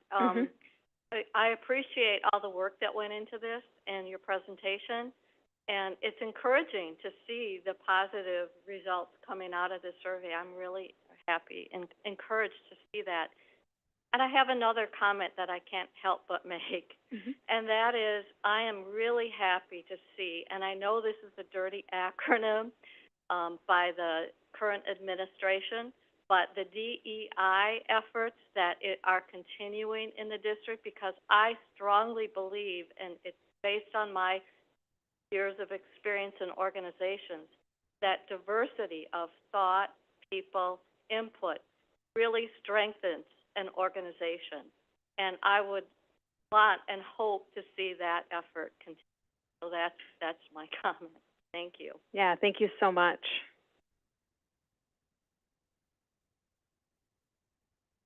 Audrey? Commissioner Lincoln here. I think the DEI point is the one I was going to get to. Thank you, Commissioner Brooklyn, bringing that. A lot of things are working great here, and I see that on the report. Thank you. I definitely wanted to see the action plan. So it's going to be a lot of good things are there. I always see what's not working, right? So I see their gender. See that one showing negative there. I want to see some improvements there. The next one was the racial as well, to people of color, feeling. I think I saw some of them are negative there too. Definitely looking forward to see what is in the action plan is going to be. Yeah, and those are. It's a little tricky doing that comparison because we're looking at small groups, and you don't want to put I don't want to put a magnifying glass on like a already small group of people, but I like that the survey includes the question about being comfortable being myself. That's a question that's sometimes misunderstood, where people think it means sort of acting out. But it gets at like this idea of covering, that psychological concept of covering, of whether or not people feel the need to hide or downplay aspects of their identity to fit in with the dominant group wherever they are. And that's something that affects people of, you know, all genders and races and ethnicities. There's a lot of research around this phenomenon, and I do feel like there's some opportunities to, when I think about like our training plan coming up and things like that, to sort of dig into like what it means to be inclusive, and have a place to work where everyone sees the same opportunities to advance, and where people can focus on their work rather than focusing on managing their, how they show up to other people, right? And, those kinds of things. So, yeah, I appreciate that. Okay, anybody else? Okay, thank you. Oh. Oh, Patrick. Thank you, Commissioner Lytle. At the kind of headline level, we talk about the engagement mean, and some of the data you presented, like our ratios look really good compared to the industry, but yet percentile rank is 27th, and so I have a hard time understanding how those two reconcile. Are there just major outliers, or how do we Yeah. So the national statistics that I reference as a comparison point, that's based on a study that Gallup did that used random sampling methodology, and also did some response weighting to correct for non-response to ensure that their sample matched national demographics in terms of age, race, ethnicity, education level, and like the region of the country they're in. So I like including that because that's sort of like, okay, this is where, you know, you just think about the U.S. as a population where we're at. Now, the comparison databases that the percentile rank is based on, that comes from Gallup's client data rather than a study like that. And so there's some response bias, I believe, with that, because your database pool for that, rather than being just sort of a lot of people that work at a lot of different places, it's utilities that are paying for Gallup's survey services. So I would hypothesize that if you work at a utility that's doing a Gallup survey, you're probably going to have a higher engagement index and things like that than a utility that's not, or more likely to. They're at least making that investment. So that's a really great observation that came up at the plant meeting as well. And yeah, good catch, because it is like a little bit, I don't know, incongruous, I guess, when you look at those two things. And so I think it's useful to have both, because I think it's useful to see how we compare to sort of the that as a whole. And then I also like having kind of a more competitive set of benchmarks to push us. Yeah. Okay, thank you. Thank you. You want to take a 5-minute break? Okay, we'll take a 5-minute break. 9:45, so about 1 more minute, 10 minutes to the hour.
Greg's going to the restroom. Okay, you want to kick it off? Oh, Bill's going to kick it off, okay. Dawdle here one more minute while people sit down. All right, Bill Walker, Deputy Executive Director. I'm going to talk just a little bit and then give it to Eric. I want to put an idea into everyone's heads because it will be useful to me in the next meeting if that idea is already there.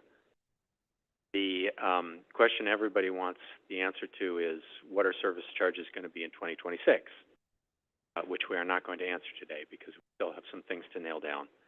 But I do want to make a point about that question.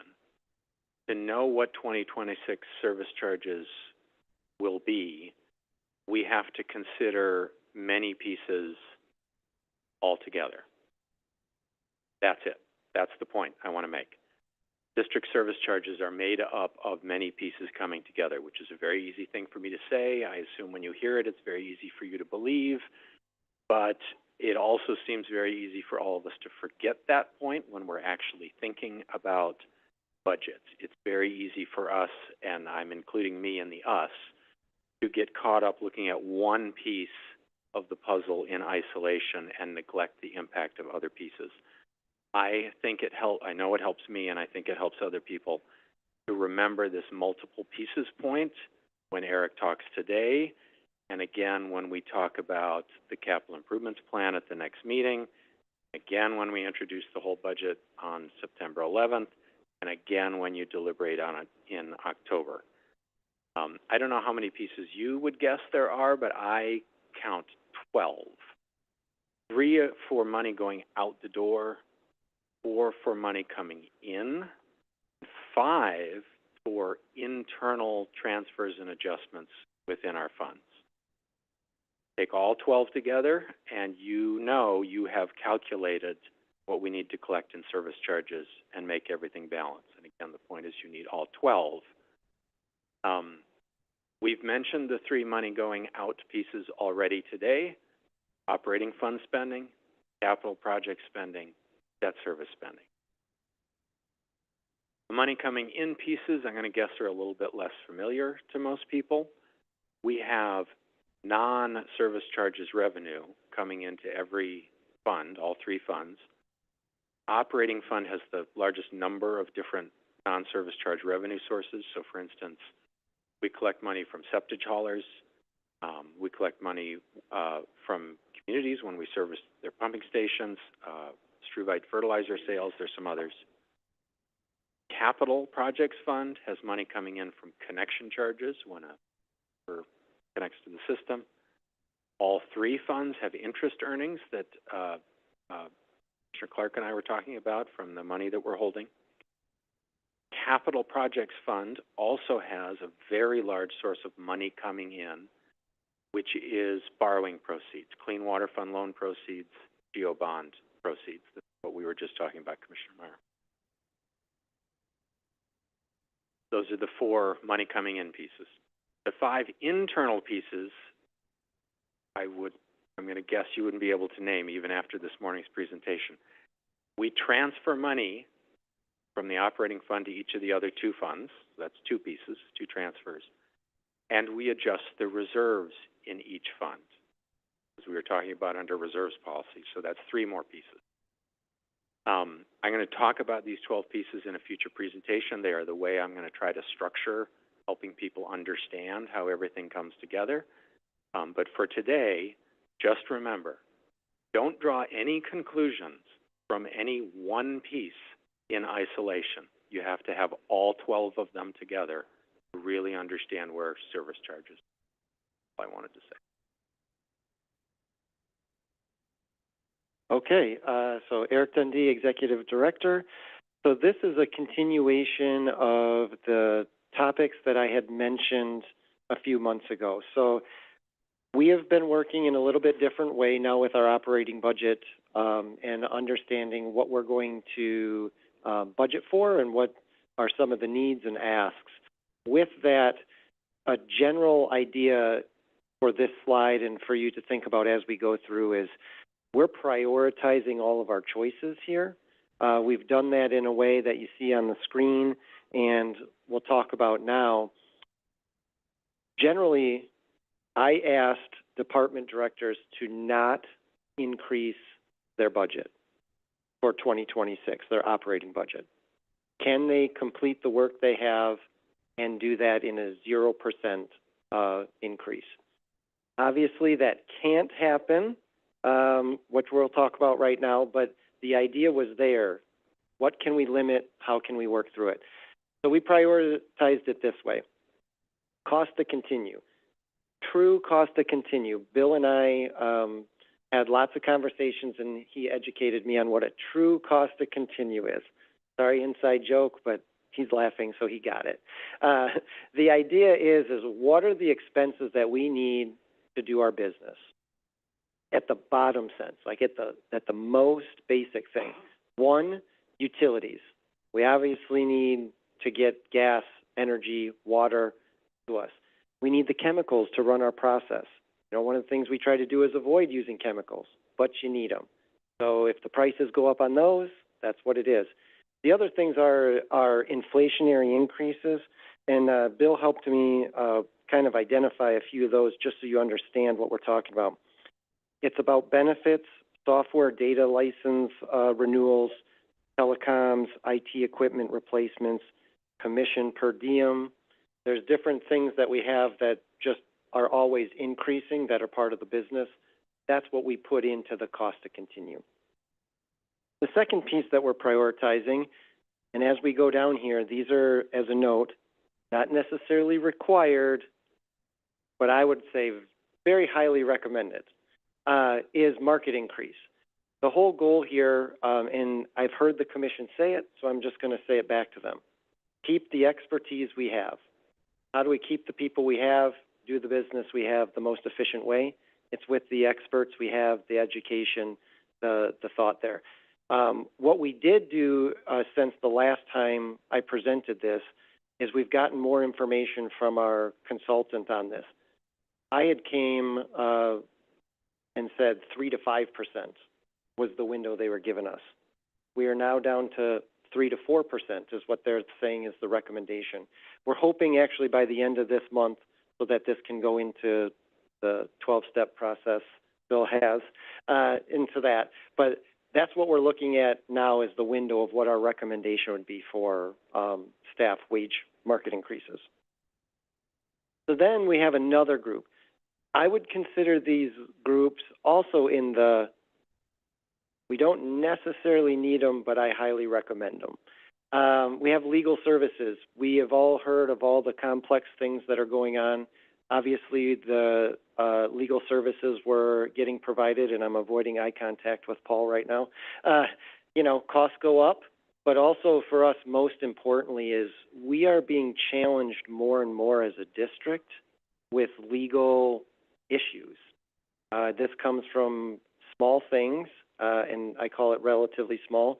You just acted on a property purchase, all the way up to challenges in regulatory ways with appeals, things like that. So, you know, funding those services is important to us, and frankly, you can choose not to fund them, but you're going to pay for them anyways. So let's be truthful about what that real cost is. Two things we're going to get to here in a few slides. I had talked before about staff augmentation. How can we get services to help us, you know, do things efficiently? Also, frontline positions, specifically using the word frontline. So what I'm going to discuss today is 3 positions that all are helping others at the organization get their work done and do that work. And then we have other things, you know, equipment and repairs. One of the things that we have to do every single year is decide what's the most important piece of equipment we need, or repair we need, or fleet addition. And we've prioritized those. So I just want to kind of give you a flavor and some examples of what that is. We're talking about portable pumps. We respond to emergencies all the time. And the one way to do that is to have a trailer with a pump behind it or a generator. This year, we asked for a generator, which we've received. Next year, we're asking for a pump. This is about keeping the fleet at the right level and with the best equipment we can. We're also asking for upgrades in things like our collection system services, UTV. So we have a piece of equipment that drives out into these wet areas, into fields, accessing manholes and doing that work. It's an old piece of equipment. Time to update it. Think of this like our fleet management plan. Same thing. We also have things on here like a backup grit pump. For those who don't know what that means, that is a pump in our headworks. Our headworks is old. Our headworks has continued issues, and we're getting to the point where these pumps are taking a long time to get. Well, if we don't have one on the shelf, and that's what this is ordering one for the shelf, we're talking about expending money that we'll use at some point, but we're being a little more transparent about it's there, we're going to have it on the shelf and be ready. And then the last thing to talk about is fleet additions. So I would say that we are learning a new way to work with reliability-centered maintenance. We're becoming more efficient every single day. One of the things that we have done, and Eric Rare, I'll give him all the credit here, is noticing with scheduling that we don't have enough vehicles because we are now good enough to look at schedules and say, well, you don't need 2 people to go to that thing. Let's have one person go this way and one person go that way. Well, that works great if you have enough vehicles to do that. But if you don't, you get stuck with 2 people going to one job and then traveling to the next. So in this case, that's one of the big improvements I see now out of reliability-centered maintenance that I want to support. So that's what's in there, is one more vehicle to help us be more efficient there. So now let's get back to the 2 big meaty parts of the conversation, staff augmentation and frontline positions. So we had a pretty in-depth discussion, a month and a half ago about how we can do work faster. I want to just stop and pause and ask you guys to listen to my themes here. I tried to work with Bill and decide what are the services that one person at the district could have expertise in, and we could handle that and have a position for it, versus what are the things we have to get done that may need, I would call it multidiscipline kind of approaches. Specifically, master service agreements. We talked about this before. We've had kind of conversations about what they are. You actually just approve those. If you want to see my special characters below with the caret and the asterisks, I was trying to give you guys a real-time view of what you've approved, what you haven't, and what actions are coming. To slow down a second, the collection system services manhole work. That master service agreement, for those who really dug in and understood that, on the surface, we can handle that, replacing a manhole. We are the experts at sanitary manhole replacement and things like that. What we don't have as a group is structural engineers to review what these are under, what they need to be sized, how much rebar needs to be in there. We also definitely don't have traffic control expertise. When we do these in roadways, we have to permit these through our customer communities, and I'm avoiding eye contact with Greg at this point. But in the city of Madison, you have to do full traffic control plans. That is not our expertise. So if we can do 5% or 10% of what actually needs to be done, which is just the replacement of the manhole, that would be great. But 90% of the coordination work, the permits, the structural work, is not something we can handle. So to me, that's an example of what is in the master service agreement. Also, staffing support. We've talked about these a few times. We'll be back again for the ERP, so our new system. These are the things that are much bigger, and the things that if we tried to do them ourselves, we would lose capacity in many other things that we're doing. That's why you see IT help desk in the master services. If our IT staff is doing all the help desk services, they're not concentrating on the ERP implementation, our new program.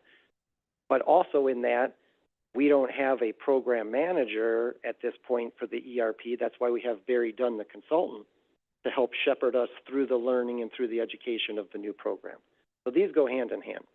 And the MetroGo database you just talked about today. So now let's flip to the other side.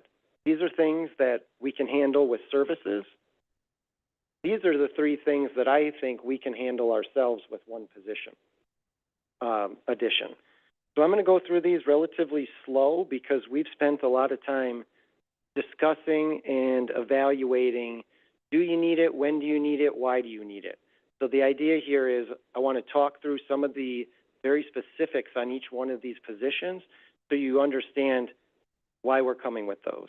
These are what we would call our three highest priorities. So first, let's talk about the communication specialist. Three things we're trying to do, three major points, but we'll get into this. So we heard in the 2024 customer stakeholder focus groups that we need to communicate more with customer communities.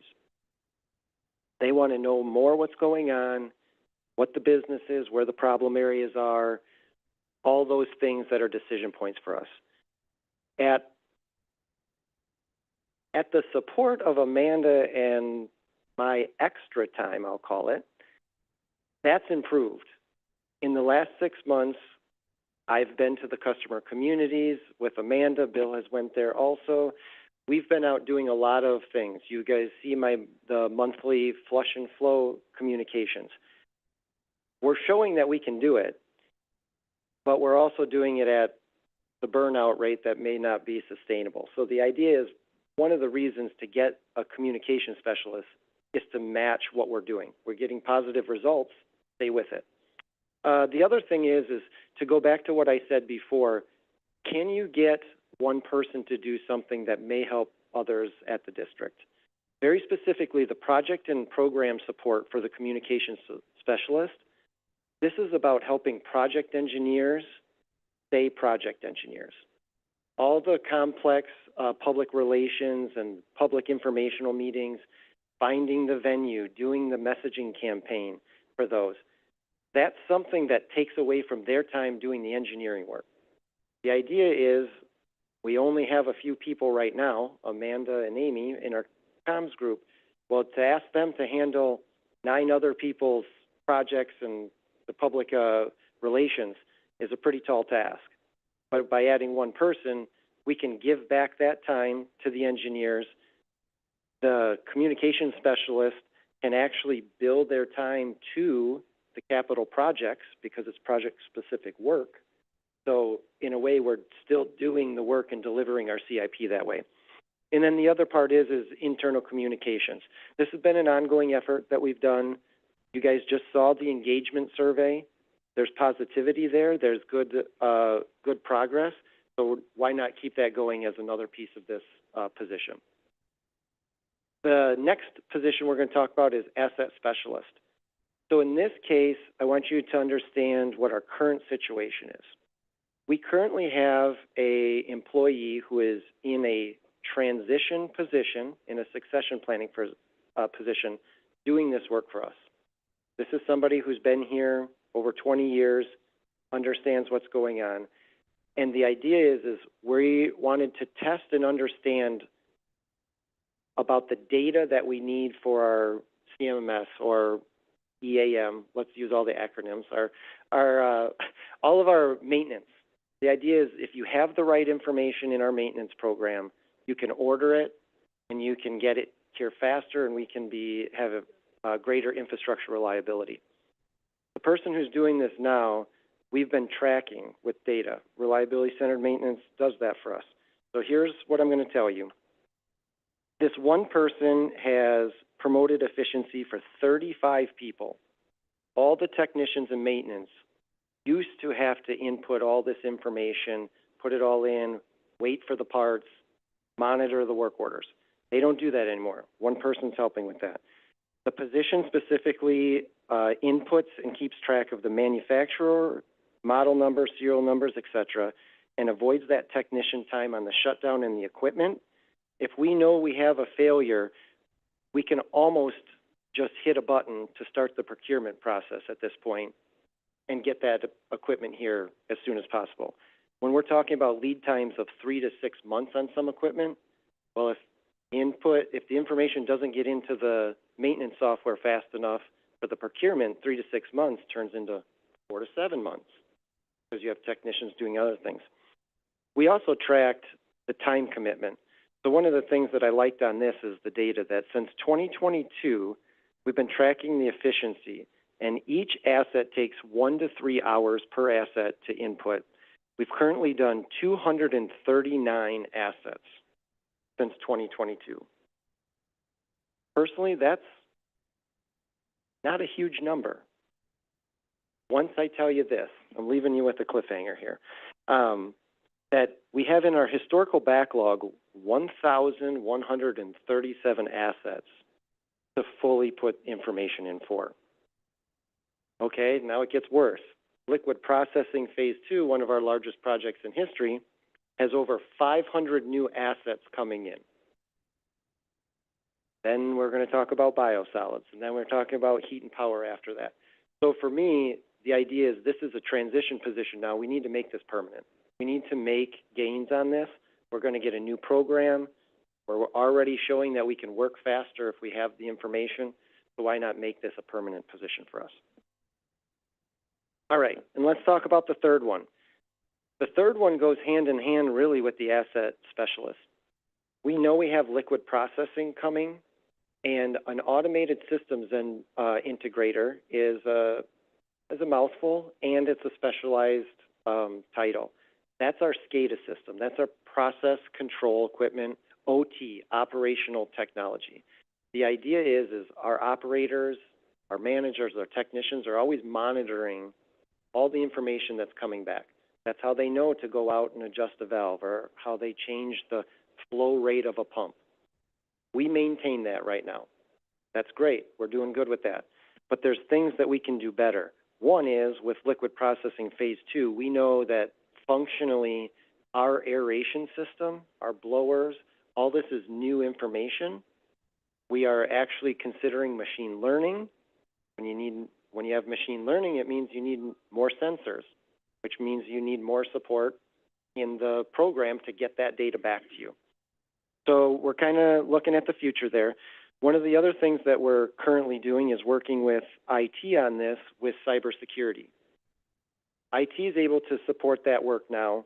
Our OT group is only 2 people, and there's not as much that they can get done. So if we want to make strides with cybersecurity, we need to do that. That's talking about firmware updates and concentrating on really what is the most critical. We also are working on some advanced work. Our operations supervisor, our operator supervisor, is asking for RCM data to be shown in the system, in our SCADA system, because it allows the operators to predict if there's a failure or a change in our parameters. So the operations report you see every month, they can start predicting as things are changing where the numbers are going. So the other part is that with this new position, we believe that we can reduce the burden on electrical department. So once again, add somebody that helps 9 other people. And that's with our PLC work, our process control work, and then also supporting more engineering work. One of the things that we do now is our engineers, one of our electrical engineers on all of our pump station projects, they have to take time out of their project development to help do programming for our pump stations. Not just ours, but other communities that we help with. It's a shared duty, but in this way we can actually remove that from the engineers' work and have them do that. We also want to really concentrate on that predictive equipment failure. We're talking about monitoring out of service equipment for operators and adding all those. So in summary, those are the 3 positions that I would say are, you add 1 person to affect 5, 10, 20, maybe up to 30 other people's jobs to make it easier for them. So with that, then we're going to go into the black box. We have one more thing that we have to consider. This is something that I'm expecting to come back to the commission on at the end of August, is what's going to happen with our organizational design. So we know that we've been in flux. We have a consultant working on that now, and that project's coming to an end. As part of that, there will be, not going to try to sugarcoat it in any way, there will be things that we have to discuss about possible positions. To make this very specific to my past positions and history here, we had a conversation last year about backfilling an O&M director and having a principal engineer at the same time. That conversation is going to come back around. So, you know, some of these things aren't going to be new information, but it is something for us to talk about. What I want to do before we go any further is understand that we are talking about positions on positions. We have to be careful not to assume what that's going to do to service charges, because as Bill said, we have 12 different ways to look at this and work on it. So, with that, just to talk through the next steps, oh, we got an extra S. Here's what we got going. So Bill and Todd will be back in 2 weeks. That's right. And Jen for CIP, that's another piece of the puzzle here. And then we have the budget preview meeting with customer communities, and then officially in September, the budget introduction. That's why I wanted to mention I need to be back here to talk about organizational design in August, because we as a commission, royal we there, need to decide what are we going to do before we get to September for the budget introduction. And then for those who have been through it, the rest of the meetings there are standard process. So with that, I'll take questions. Okay, thank you, Eric. Greg? Can you flip back to the three positions, Eric? I can't remember those long titles. There we go. Okay, so for the asset specialist, I just had a question. You listed off all the backlog you have and then the new assets that you're creating. So this feels very much to me like when the city morphed to digital records versus paper ones. For the backlog, is it possible for you to farm any of that out so you get, I'm not saying that doesn't mean you don't need the position, but I'm just questioning whether it's whether this is routine enough information that you can farm that out and get caught up, I'll call it, sooner. That's just... Yeah, good question. So for us specifically in the O&M department, that's actually a question we're actually testing right now. We have a summer helper who's actually just trying to help and see if they can input the data into the system. We are finding challenges with that, because if somebody doesn't even know what a pump looks like and they're supposed to go out and get this information off of a plate, or, you know, we're getting some challenges there. But yeah, we've discussed outsourcing this to see what it would take for others to do it.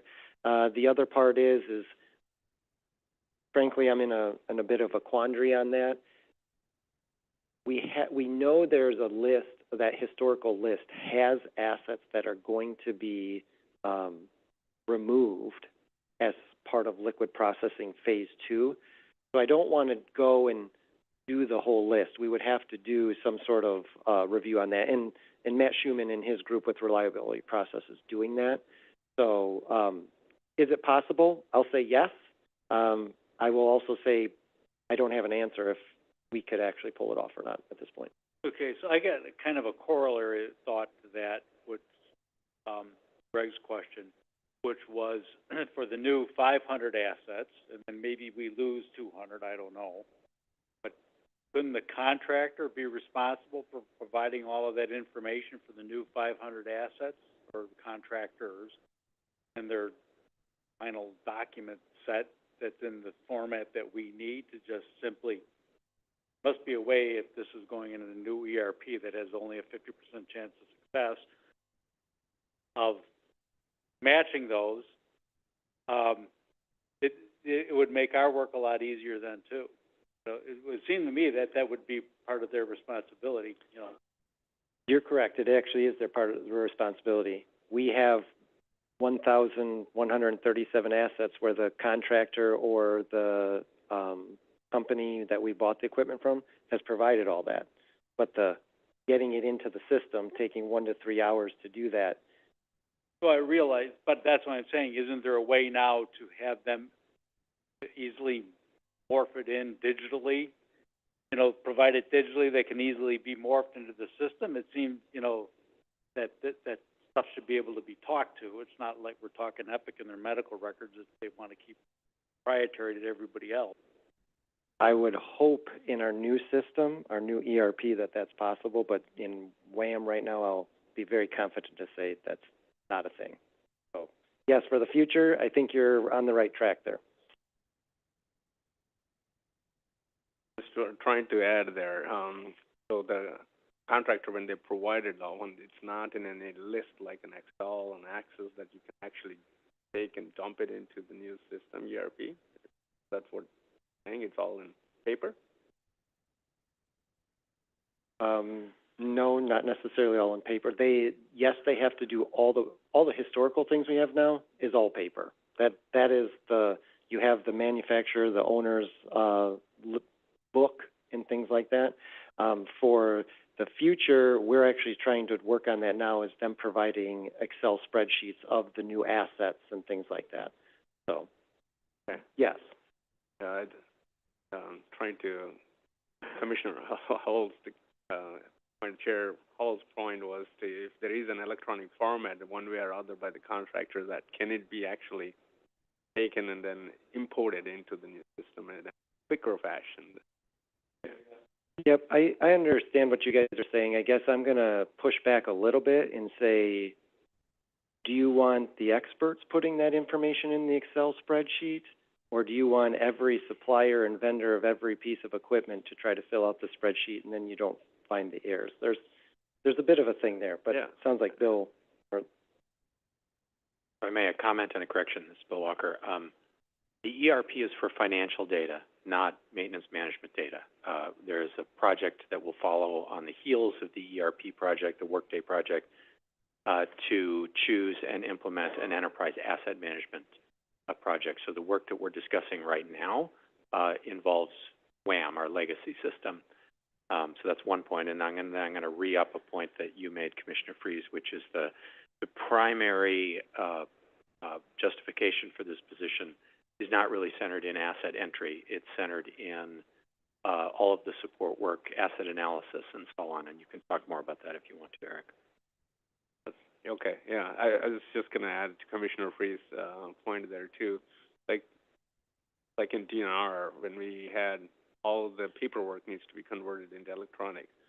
Hired an LTEs, right? So limited time employees come in and do just paperwork converted into electronic. So is this is an FTE position that you're looking for, not an LTE? Yeah, this would be an ongoing position, because we have a constant workflow. All new assets that come in, new pump, old pump breaks, new pump comes in, new information type of thing. I had another question. Last year at budget time, we had a couple positions that we were going to wait to this budget. Some of them were more that management positions that you talked about with the org chart, but the third one was that, and title's escaping me, program, somebody who kept track of, I don't think it was assets, was it? Is this the one? I think you're talking maintenance planner? Yeah, the maintenance planner. Yeah, so the maintenance planner is still out there, but for us, for me, I guess I will say that, These three are more important. this choice is about that. The idea of the asset specialist actually helps the maintenance planners too.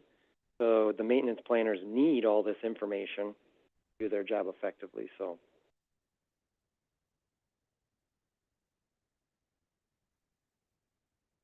Okay, anybody else? Okay, well, thank you.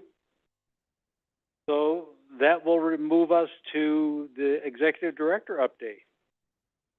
Thank you. Okay, I have one topic. Mike actually, in his Yahara Wins presentation, mentioned it. So want to announce a partnership with Madison Gas and Electric on Nine Springs Solar Project. So we've been, working with them, on sustainability goals, and we have now come up with, if we can, the next slide. Oh, yeah, I can do that. Wow, I forgot. I'm sorry. This is me. So across the street from the maintenance facility, so where we're at now, you see a cornfield. That cornfield is owned by the district, and what we're able to do is work with MG&E to lease a portion of this property for solar installation.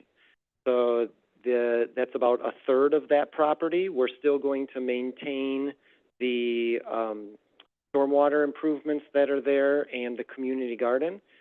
Then 1/3 of it would be leased to Madison Gas and Electric for a solar array, which gets us about 40%, I'm using round numbers, of an offset of our electrical charge. And then we have 2/3 left, or not quite, on the east side of the property. This is where I really like to slow down and say, this is what makes this great about working here.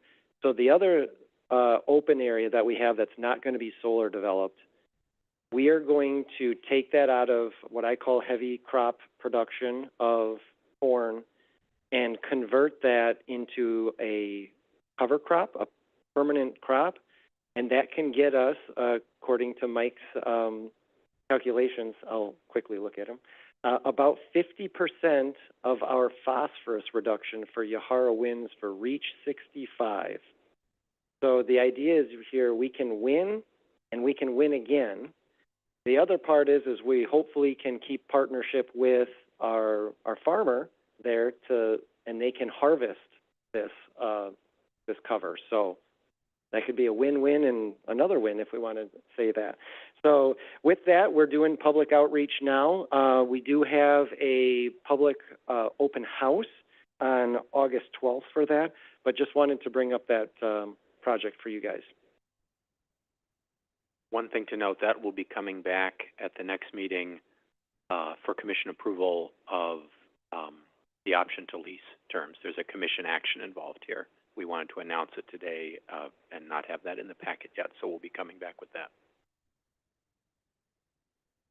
Yeah, Commissioner Freeze, quick question, Eric. So obviously the power, that's all great. Not being familiar with your long-term plan here, is there a future 25 years from now where you need to expand the plant in that area? And is there a what-if clause in the lease? What if we have to do that? Can we buy back or get out of this at that point? The answer is yes to all of that. Yes, eventually there'll be future development over there. Yes, there will be a clause for us to be able to get out of it. There also is a term on there, so at the end of the term we can talk about that. But Bill can specifically talk about any of the legal language in there if we need to. Not any of the legal language, but I can answer the question. We are ending a moment into an option to lease with MG&E because they still have a bunch of due diligence to do. That is structured with a 20-year term, an option for a 10-year renewal, and then 2 5-year renewal options at the end. So it's a 20-year term out of the gate. And ultimately with this, the energy production is good, but there's also a payment. You know, we will get a revenue from leasing that too. Okay. Are there any specific approvals that are needed from units of government for the solar array? Yes. We have to go through the full City of Madison process for the certified survey map to update that, because now we'll have lots on this property. We're also updating a lot of easements. So that process, for those familiar, should take about 6 months as we go through that. And then after that, the approvals will really be on MG&E for any kind of other work there. So we need to do a CSM, I assume the purple is the MG&E lease area? Yes, correct. Yep, we have to do a CSM because So we you're gonna have, have that odd-looking lot that then why can't you just do a meets and bounds description since it's a lease rather than doing a CSM? the CSM is required by the city of Madison for any lease over 10 years. Oh, it is. Yep. So, and that purple that you see there, Yeah. that's actually very specific to the actual panels. Yeah, The okay, lot is yeah, not gonna look yeah. so jagged. So if, for example, SSM Health on the east side, they have solar panels over their parking lot. If we wanted to say to MG&E, hey, could you do the same thing here over our parking lots? You wouldn't be able to really do it because you'd be dividing off the parking lot land because you'd have a long-term lease or something. Yeah, Yeah, interesting way to think about it, but I think you're correct there, yeah. So I'm really excited to see this project. I think it's really great to, you know, in our whole sustainability and planning and everything. You said it's a 40% decrease in energy demand. Did I hear that right? And then secondly, what would the cost savings be for this? So the 40% I'm referring to is an energy offset. So it's not going to change our utility bill in any way. This is just us providing space for, you know, green energy production, really, is how we're doing that. And then we get the revenue from the lease itself. Yeah, we don't, just as a quick note, we don't have any mandates to do this in any way, and to lease the property to MG&E means we have $0 in the capital, you know, for the development of this, so. Correct that one. So if we don't have that panel, we don't own those panels. We're just leasing the land. Not like you're gonna put the panels where we will get the energy back. and all we get is a slight payment.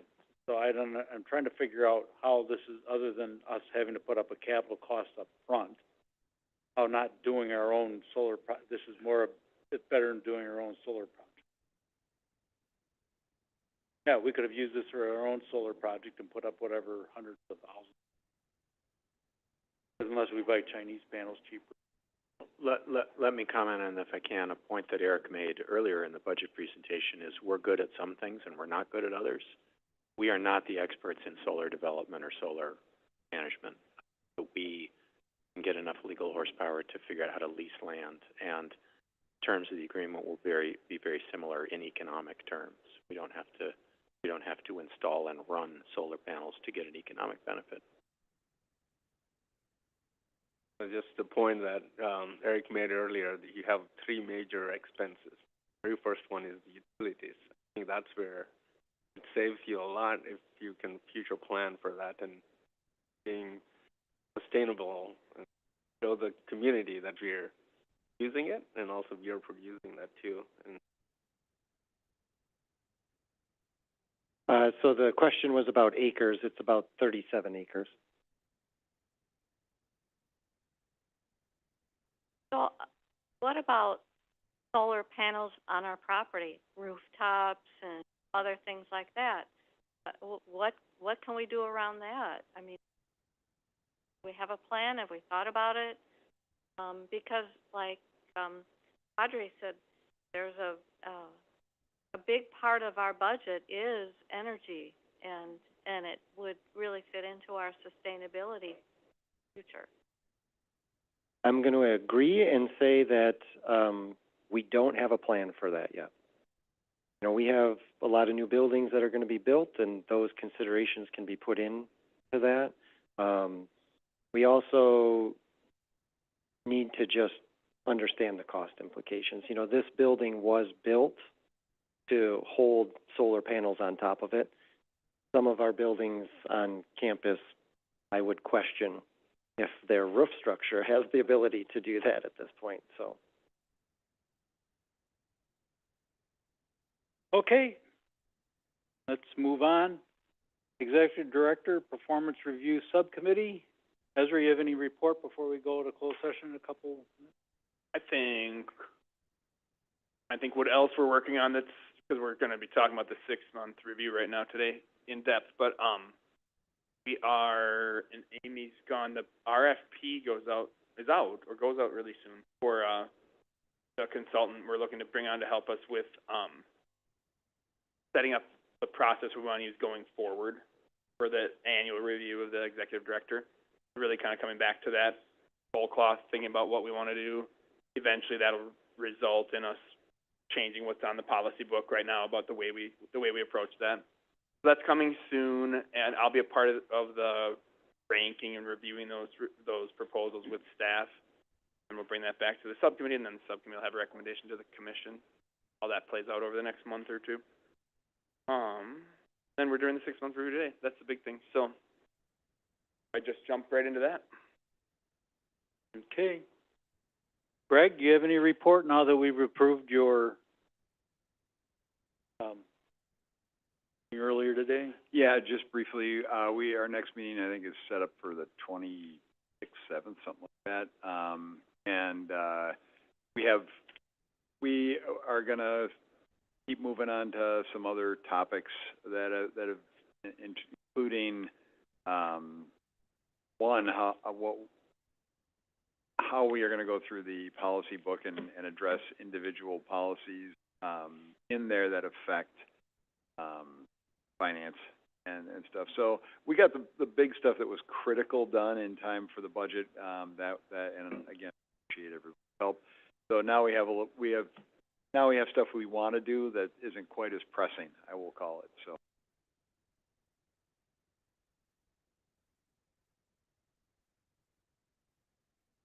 Regulatory and legal, Paul? In the interest of time, I'll make this real short, but good news, the budget that the governor signed in revenue bonding authority that municipalities were working for, so that's very helpful. The only other thing to note is that Senator Windberger has reintroduced these two bills on PFAS liability. One has a financing component, one's just a liability exemption. Nessa and I have looked at these. They're both basically fine. There's a few things that but it's not clear where those are going, but we'll continue to monitor that, and the rest we can save for another time. Paul? Greg? Yeah, sorry about that. Paul, one quick question. Have they reintroduced anything on the SALT limited liability stuff that was vetoed last term? As far as I know, no. But it was I think they're going to have to figure out how to deal with the groups that lobbied against. I'm not sure that that's happened yet. Okay, then future meeting schedule. What I want to note is that the meeting on the 11th of September, so it's a couple months away, we have 2 planned absences for that meeting. So if anybody else is going to be absent, please let staff know sooner than later, because I think that meeting gets into our budget stuff. And so we want to make sure not just that we have a quorum, but we have probably sufficient people around to be able to absorb the information that's provided. So anybody else is going to be absent, please let staff know. Then now we have item 6, which is a convene and close session in accordance with 19.85 paren 1C of the Wisconsin statutes to consider employment, promotion, compensation, or performance evaluation data of any public employee over which the governmental body has jurisdiction or exercises responsibility. This is the 6-month performance reviews of the executive director. We have a motion to go into closed session, and we'll need a roll call. Yep, Murphy, I'll move that we go into closed session in accordance with what you just read. Okay, motion by Commissioner Murphy, second by Clark, I'll second that. second by Commissioner Clark. Cassie or Janelle? Commissioner Bookland? Aye. Commissioner Clark? Aye. Commissioner Freeze? Aye. Commissioner Hovell? Aye. Commissioner Lankella? Aye. Commissioner Lytle? Aye. Commissioner Meyer? Aye. Commissioner Murphy? Aye. Commissioner Pultz? Aye. Okay, so we'll move into the other room for the closed session.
Okay, we're back in open session.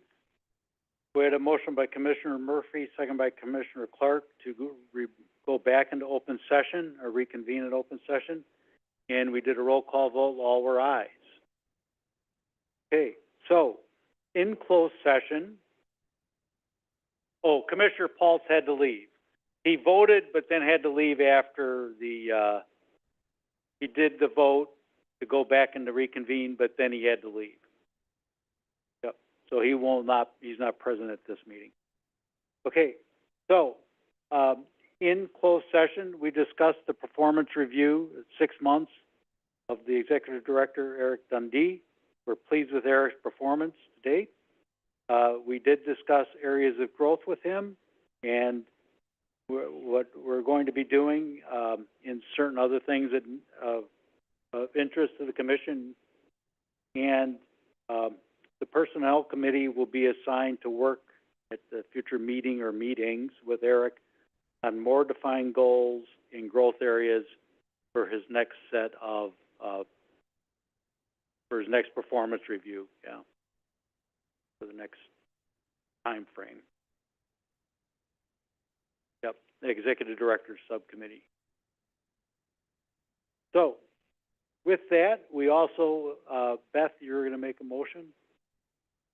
So I'll move to increase Eric's salary from 3% to 3% increase based on his performance review.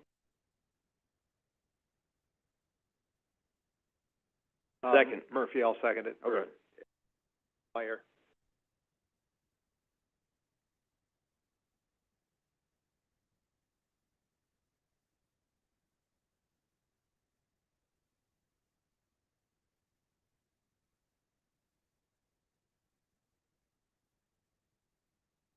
So when did they know the effect? July 1.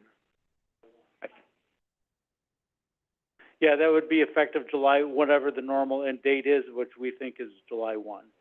So it's a 3% increase, performance increase under the standard pay plan. Effective back to July 1. Okay? That takes care of that. Any future agenda topics? Oh, yeah, we have to vote, sorry. Okay, all those in favor say aye. Aye. Opposed? None. Motion carries. Any future agenda topics?